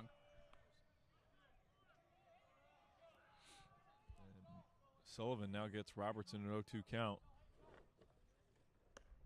And a swing and a miss. That's how the top of the sixth inning ends. Bison get their at-bats. Coming up next here for the bottom six. Scores 5-2. Worcester on top.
Right fielder, number 26, Will Kleinhens. Number 26.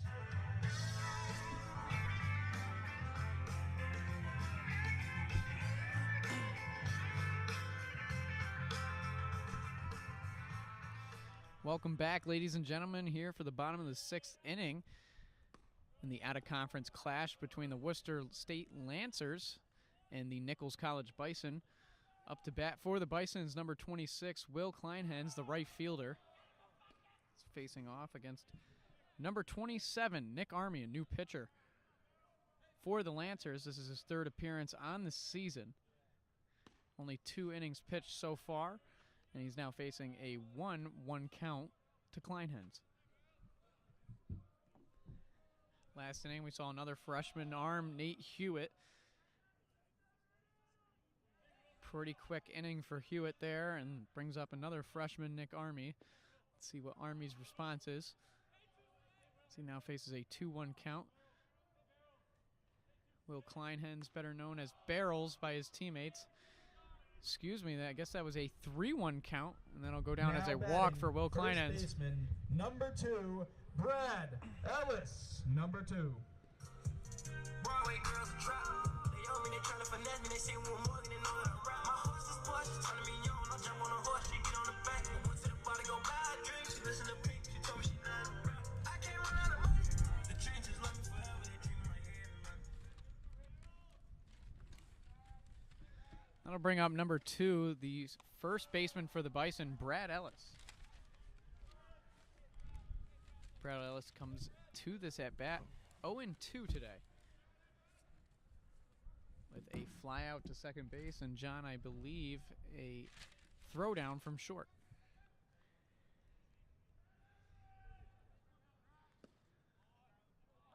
As he faces a 1-1 count, as that one glances the outside corner of the plate.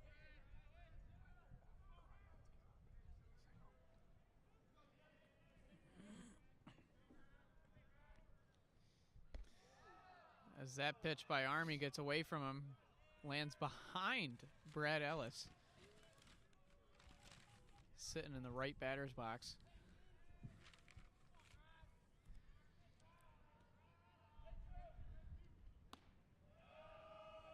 That one's gonna go down as too high. That'll bring up a 3-1 count. Still no outs in the inning.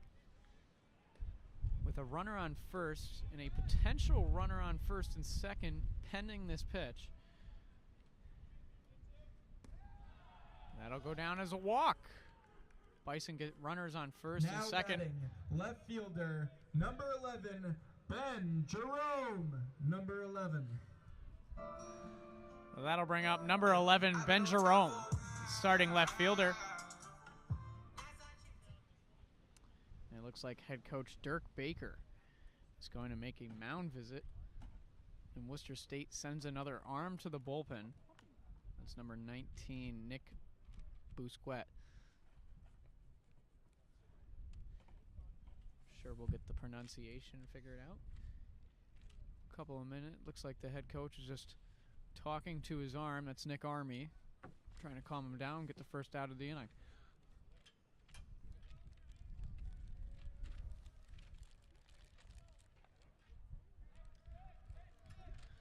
And rejoining me in the booth is my good friend Jonathan Conti. Jonathan Conti taking a break to the shed. He was cold. I've been sitting here next to you for Is a while. what he had told me. Don't let him switch this on me.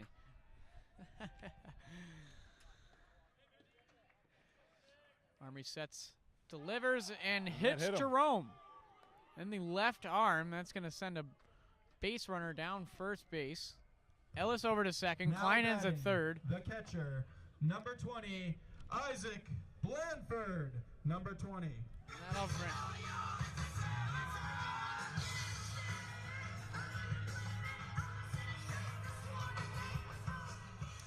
and that'll bring up the catcher, number 20, Isaac Blanford. And this is a good opportunity for the Bison to come back here and score a couple runs. Bottom of the 6th inning, down 5-2. No outs, bases loaded. As Blanford has seen 2 straight strikes. This could be a key out for Army here, as a strikeout would be very key for the Lancers. John, what is Blanford so far today? Isaac 1 for 2 on the day. He's got a strikeout and a single to his name. That ball hit right past third. That'll score a run. And Ellis coming around third, working his way home. The throws to home. Not there. That'll score 2 runs there for the Bison. Make it a 5-4 game. Now batting, shortstop, number 15, Andrew Croto, number 15.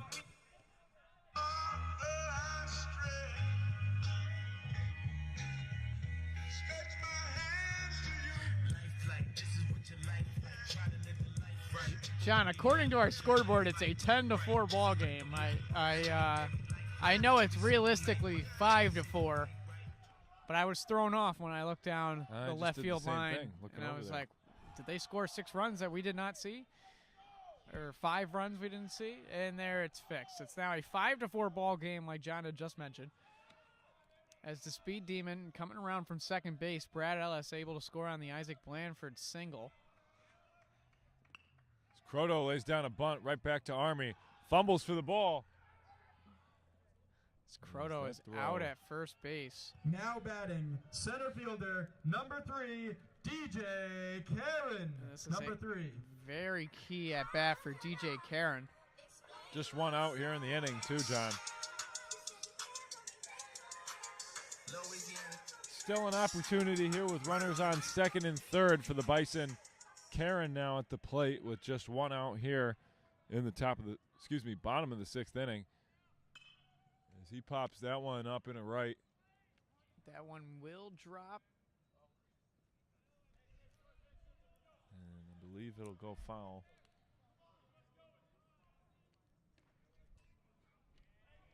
And it luckily did drop, as that one got past the first baseman, Grant Hartley. And Joe Regato at second, not able to come over and make the play.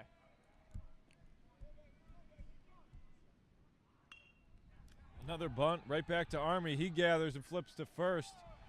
Sack bunt scores Jerome. It's now a tie ball game. Batting, third baseman, number 5, Nate Cormier. Number 5.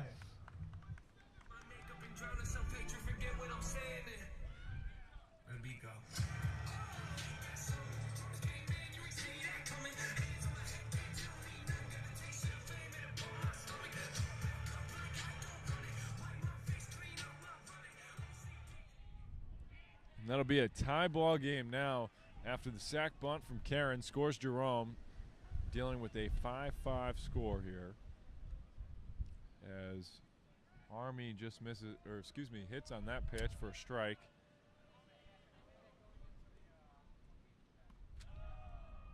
And that'll even up the count now at 1-1.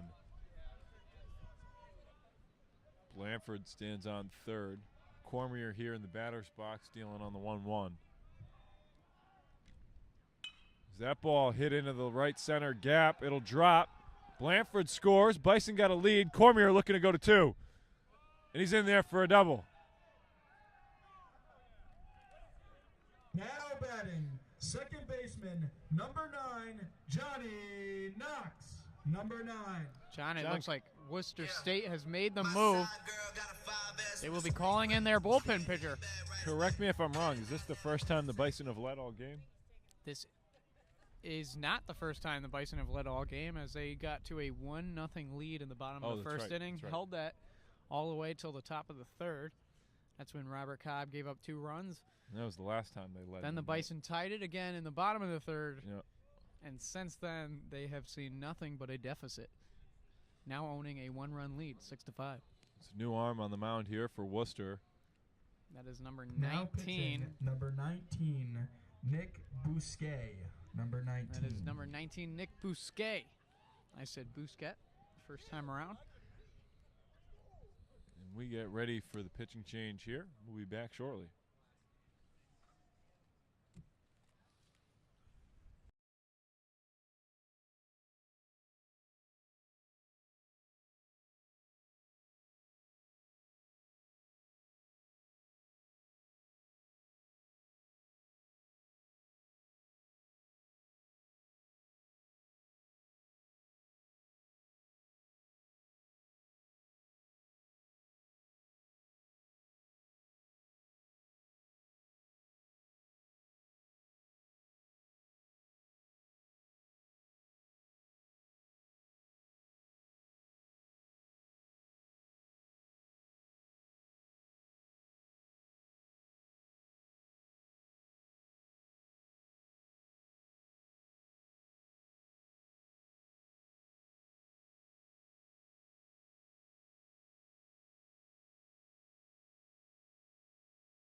pitch just misses there for Knox. Makes the count 3-0.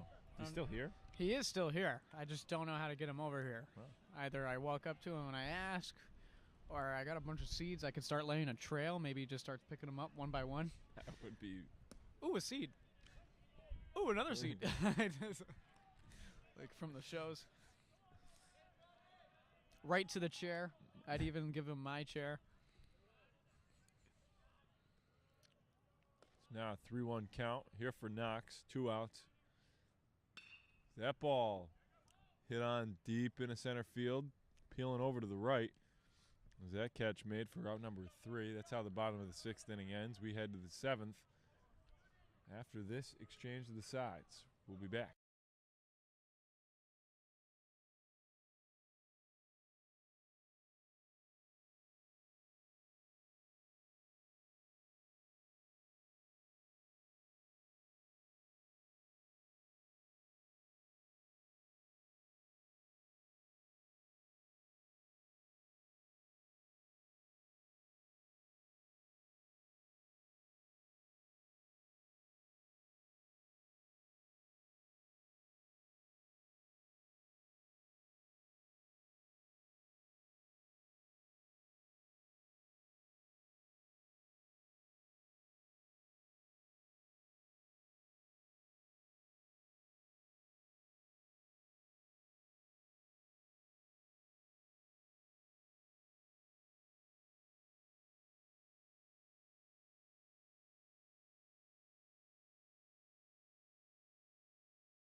.46, Trent Byland.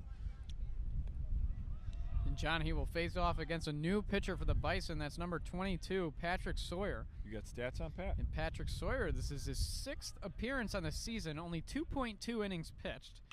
He's allowed 8 hits, 6 runs. All 6 of those runs have been earned. As that one's popped up into the air. Caught one-handed again by Nate Cormier. Very dangerous play.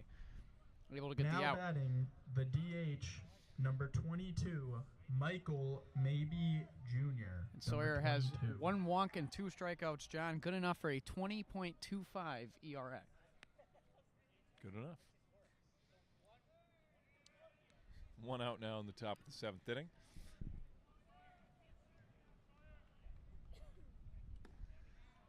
And the batter here facing off against Sawyer is Michael Maybe Jr.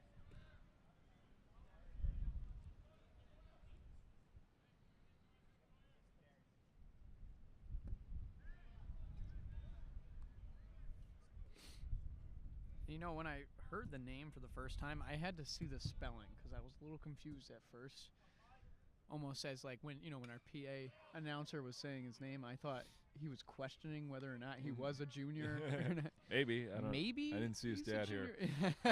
Like, that's why it made me laugh. And then I saw the spelling and I realized that was the last name. So See Sawyer here on the 1-2 pitch. Good job right there by Pat Sawyer. He worked the strikeout. The right fielder, number 20, Anthony Iamarone, number 20. That'll bring up the right fielder, number 20, Anthony Iamarone, batting out of the 5 spot today in the lineup. He's got a 2-out situation here in the top of the 7th. So that pitch from Sawyer lands in for a strike.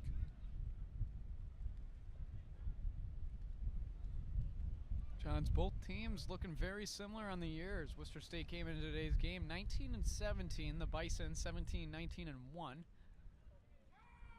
Both teams hovering right around the middle of the pack in their conference tournaments starting this week.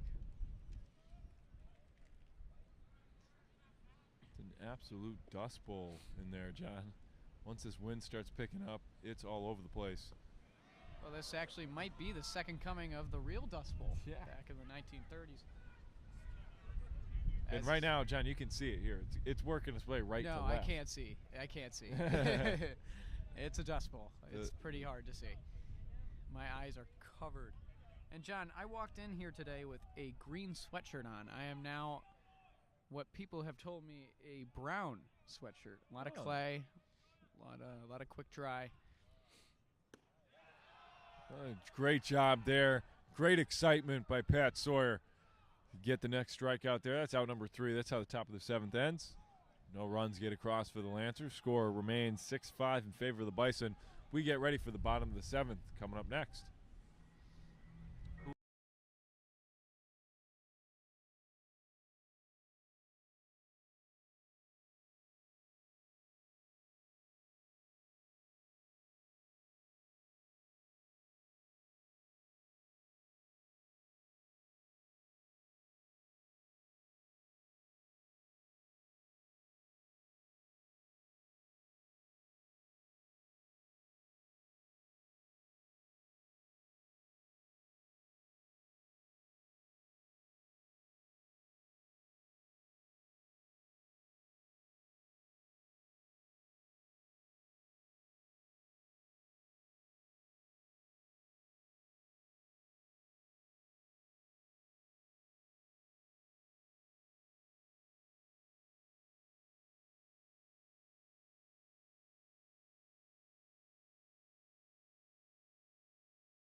Sickening.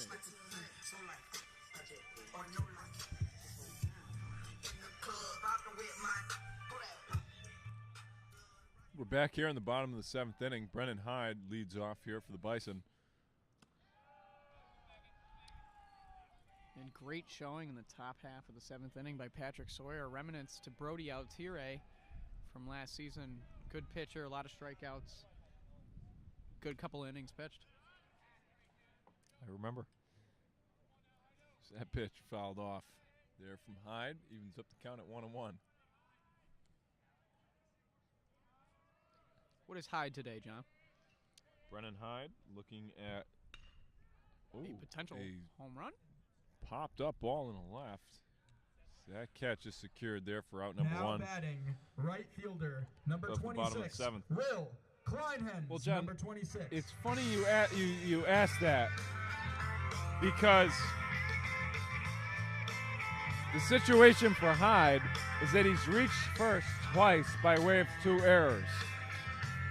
So I guess that would make him technically 0 for 4 on the day, but the errors help him along to reach. Okay. I guess that would just help his on-base percentage. Yes. At that point. The batting average will not improve. The batting average will not improve, no. So, to answer your question, he's 0 for 4 technically, but he's reached twice. Will Kleinhens now steps up into the box. He's 0 for 2 today. He had a ground out to second and a fly out to left. He also had a walk as well. This is his 4th plate appearance in the afternoon. Working the count here to make it a 2-1 situation. This is still Bousquet out on the mound for the Lancers. Yep. Able to get out of the jam from last inning. Foul tip there from Kleinhens evens up the count at 2-2. Seeing another bullpen catcher go by us. You know could what's something expect maybe some life. I'm definitely starting to see a lot more is after a pitch, especially from the Bison. Obviously, I get to see them every game. They turn around and they ask the umpire whether or not that was going to be a strike or a ball. It's almost clarification whether or not they swung at a good pitch. As that ball dropped in there from Kleinhens to left for the single. John, I know what you're talking about here. You're right. I do see the Bison do it a lot. Not that no other teams batting. have. Yeah, I've seen some other teams do it too. Number 2, Brad Ellis, number 2. And I won't lie, it seems like the teams that on paper or historically are a little better, they do it a little more. Yeah. I don't know if it's just trying to have an open dialogue with the umpire, or you're just trying to, get a better. Obviously, you're trying to get a better beat on, the pitches that the pitcher's throwing, where the strike zone's at for the umpire. But I think that also kind of helps in your, potential argument there with the umpire if he ever gets you on a call, because you're like, well, wait a minute, you told me the last time, once you turn it around kind of on the ump, he might feel a certain way and try and help you out. So that ball popped up from Ellis, foul. 1-1 count to Ellis. It's just Kleinhens on first here with 1 out in the bottom of the 7th. John, interesting. I know this is going to sound a little off, but I wonder what the call would be if I swung. Let's say I was up to bat, and I swung at a pitch that was just a pickoff at first base. You think they would consider that a strike? Well, I'm pretty sure any time that you swing and the bat crosses the plate, it's a strike. Okay. That's a live swing. Okay. I think that's what it's considered. It'd be hilarious if I did it and it was a pickoff at second. Pitcher had to come all the way around. And I just swung. Now batting, left fielder, number 11, Ben Jerome. So Ellis, number 11. Ellis will reach on the plate to first by way of the fielder's choice. They get the force at second. 2 outs now in the bottom of the 7th. John, to answer your question, you are the one that reminded me of this story when you had a teammate in Little League Baseball, the pitch went wild and he swung, and they still called it a strike. It was probably one of my most memorable baseball stories. The ball hit the backstop just about a foot or two below where the backstop and the sky met. And after it hit the backstop, the kid up to bat swung. So it was a good 2 or 3 seconds once things started to settle down. Did he come across with the bat? Now pitching That for should the answer your Bison. question. Number 1. Bat crossed the plate. And it was considered a strike, yeah. Number 1. And that'll bring Brennan Duffy on the mound here for the Bison. We get ready for the sides to exchange, heading to the top of the 8th inning.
The 8th inning.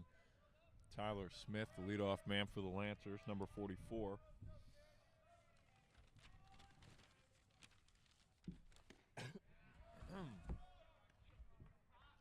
First pitch there from Brennan Duffy, lands in for a strike.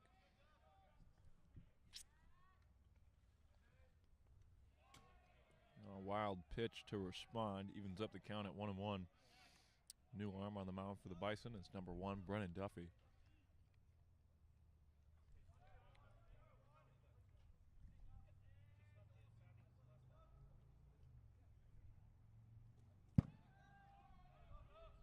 So that pitch just gets away from Blanford behind the dish as well. Makes it a 2-1 count.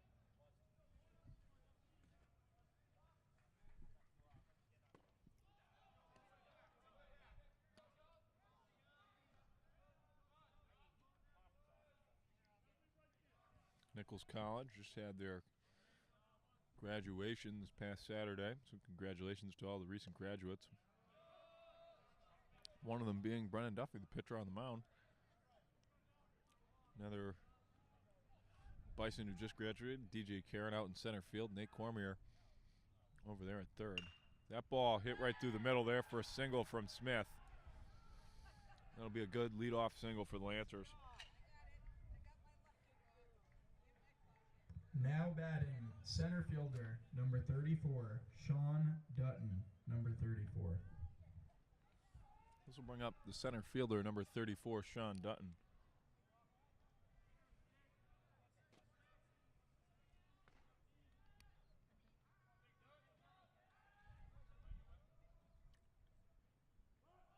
And he shows bunt. That ball goes foul.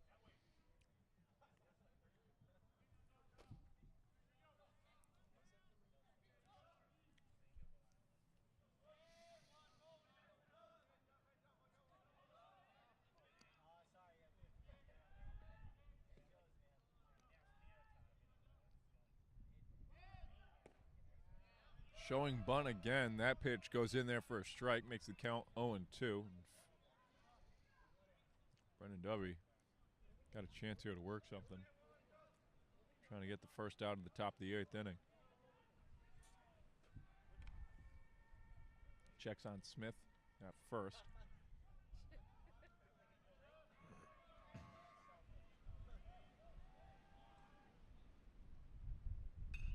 That ball fouled up and out of play.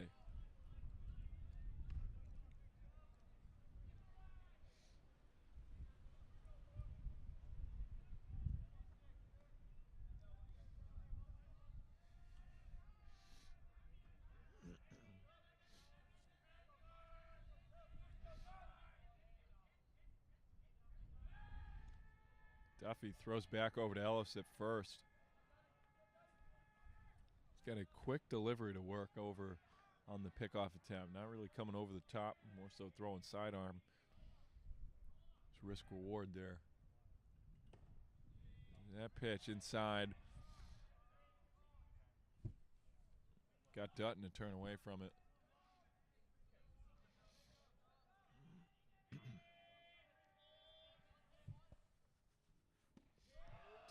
Duffy there on the swing and the miss. Gets the strikeout for the first Now out batting, at the top of the 8th inning. Shortstop, number 35, Xavier Cuseta, number 35.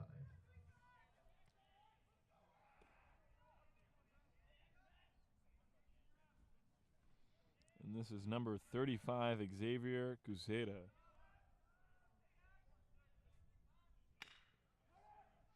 That ball hit over to short, flipped to second, in time to first for out number 3. Great double play there from the Bison. That's how the top of the 8th inning ends. We head to the bottom 8th. Coming up next, Bison on top, 6-5.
Now catching, number 20, Isaac Blanford, number 20.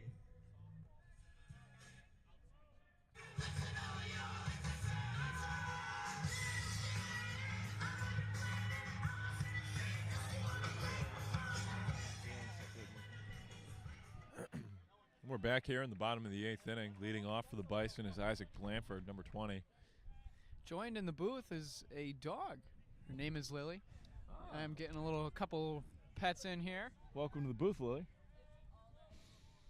Little broadcast shy, I would say that. Not a big talker. But That ball from Blanford popped up in a shallow second.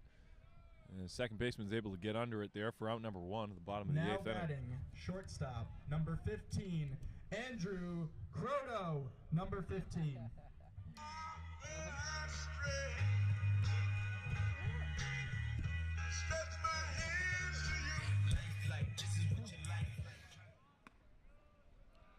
First pitch there to Croto, no good. Make the count 1-0 here. Bison dealing with the bottom part of their lineup, but in the on-deck circle is DJ Karen. It's the top of the lineup. John, respectfully, the Bison have the opportunity to end the game in the top of the 9th. Something they don't typically have the opportunity to do. If we're being honest, couple games too. Remember the game against LaSalle early in the year, down 2-1 heading into the bottom of the 9th, and then their win against Suffolk, down 3-2 heading into the bottom of the 9th. That was followed up by a Brendan Hyde home run, and then 3 pitches later, a Brad Ellis walk-off home run. Now batting, center fielder, number 3, DJ Karen, number 3.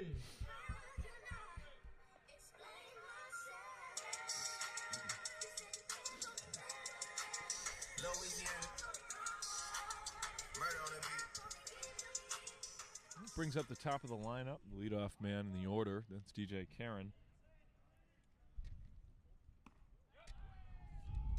As Karen comes across with that bat swing, looked like a check swing, and DJ 1 for 4 today. He's got a single to his name. He had a ground out to second, a fly out to right, a sac bunt that drove in a run. it's been all over the place. And right here dealing with a 1-1 count. In a good way.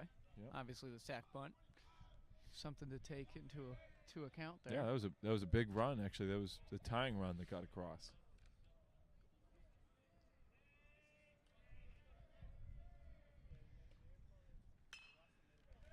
Ball fouled off down the right field line.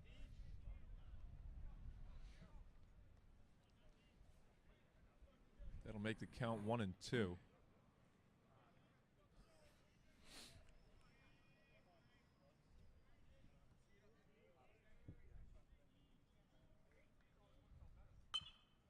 That ball gets through. As Croto looked like he was They went going right third. through the legs of Andrew Croto. He was making his Now trip from first to second. Third baseman, number 5, Nate Cormier, number 5. My makeup and drowning, so patron, forget what I'm saying. Where the beat go?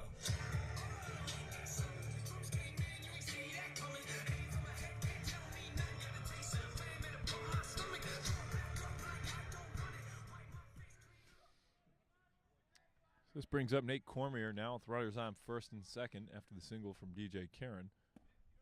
Croto taking a generous lead off that second base bag. Karen trying to do the same.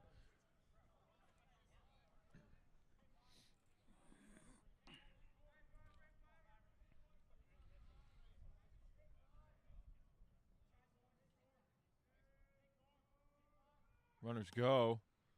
And they throw down to third. Croto's in there. Ball gets away. He's going to move his way home. And Karen also going to take third base.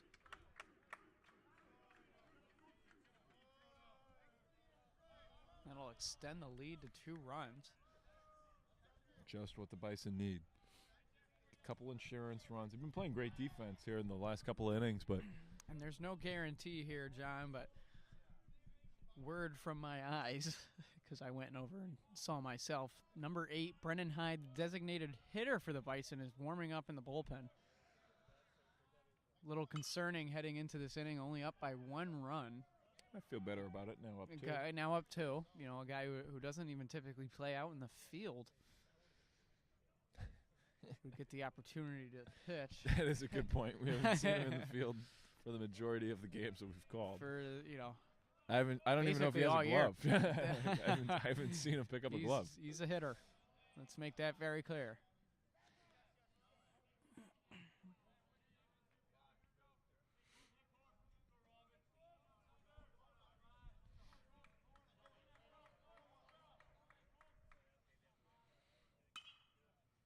That ball popped up into the right center gap, caught. Runner tags. Karen's going to score. No problem. Now batting, second baseman, number 9, Johnny Knox. Yeah, my side girl got a 5S with the screen crack. Still hit me back right away. Better not never hesitate. It's a good job there by Nate Cormier to once again do a job. Gets the pop out, forces the tag. Run scores. Bison are now up 3. 8-5 is the score here in the bottom of the 8th inning. 2 outs here as Johnny Knox stands in the batter's box. He hits that one over to second on the first pitch. Second baseman gathers, flips to first in time for out number 3. And we get ready for the top of the 9th inning. Bison defensively getting ready to make a stand. They're going to play him, John. No way this kid comes out and pitches. No way he comes out and throws a gem.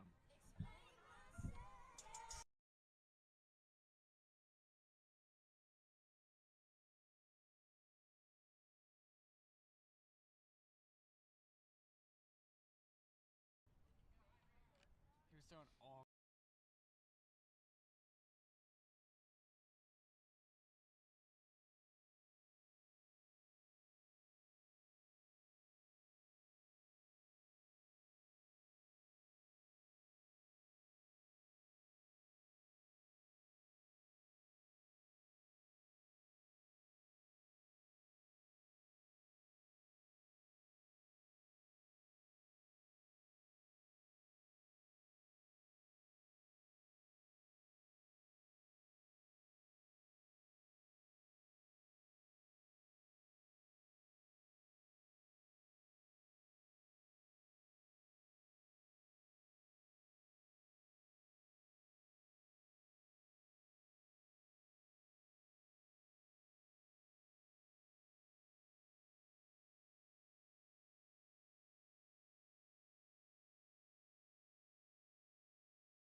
Second baseman, number 14, Joe Regato, number 14. Now batting for the Lancers is number 14, Joe Regato. We're here in the top of the 9th inning. My name's Jonathan Conti. Joined in the booth is Jonathan Vincent. Bison trying to make a stand, up 8-5. John, who's on the mound for the Bison? That'll bring up number 8, the designated hitter, Brennan Hyde. Okay. And I know you typically ask me for stats, so I'll give you some. Brennan Hyde in 138 at-bats. He has 38 hits to go along with 8 doubles and 5 home runs. That's right, he has never pitched for the Bison.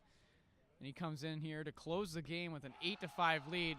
And he gets the strikeout on a nasty curveball. Wow. That'll go down as a strikeout for Joe Regato, the second baseman. Number 10, Nicholas Farrell. And let me just say, too, John, you get one strikeout here. Look, he might not have any more. They could all just be ground balls for the rest of this game. I don't care. But that's great energy coming out of everybody. Everybody's excited, smiling. This ball hit over.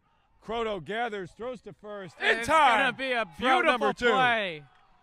Beautiful play by Andrew Croto and Brennan Hyde in just 4 What did I say? quick pitches. Could be a ground ball. They're going to get the job done. But, again, great energy Now pitch here for the hitting. Bison trying to The close it out. The reason Hyde was switched to the designated hitter role is he wasn't the best of fielders. Yeah. And, again, you don't want to lose his bat because he's a great hitter, a good power hitter, really knows how to rope the ball. So that's why he moved over to the designated hitter spot. This is his first time getting some pitching opportunity, but, John, could we potentially see more of Brennan Hyde next season Maybe as a closer. in a closing role? Yeah, I was thinking the same thing. I couldn't see him going more than like 3 or 4 innings. Unless he really worked his game, I guess, Hyde through throws the it. summer and fall. But And word on the street is Hyde reaches upwards of 90 miles an hour. like I said in before, those John, I back-to-back believe it. fastballs by Hyde almost They look fast. Yeah. Yeah, they look pretty fast. Let me pull out my imaginary Right, I mean, radar like, gun. I'm not the best at gauging speed here, but That curveball bounces. I'm in just front saying, you know, we've Blanford. watched a couple baseball games thus far this season, and I've seen the guys that are throwing around 90 miles an hour and the guys who are throwing around That's typically 85. just Brendan Duffy and Jack Cable. the other arms that we Oh, okay. There's a lot of them. There's plenty.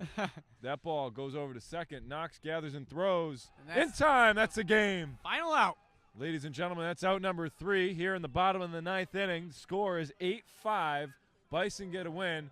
We get ready Your for final more score, Bison baseball your on Nichols Wednesday. They Bison, head to Roger 8. Williams. We're Worcester excited for State that one. Lancers, 5. And if we don't get an opportunity to call it again as a home game, John, it was a pleasure being in the booth with you. It's This been has an amazing season, a lot great of fun. season. Glad that we got this opportunity to incorporate multiple cameras and do the broadcast. It's been very fun, John. Excited Special- to see what the Bison have in store for years to come and for the postseason tournament.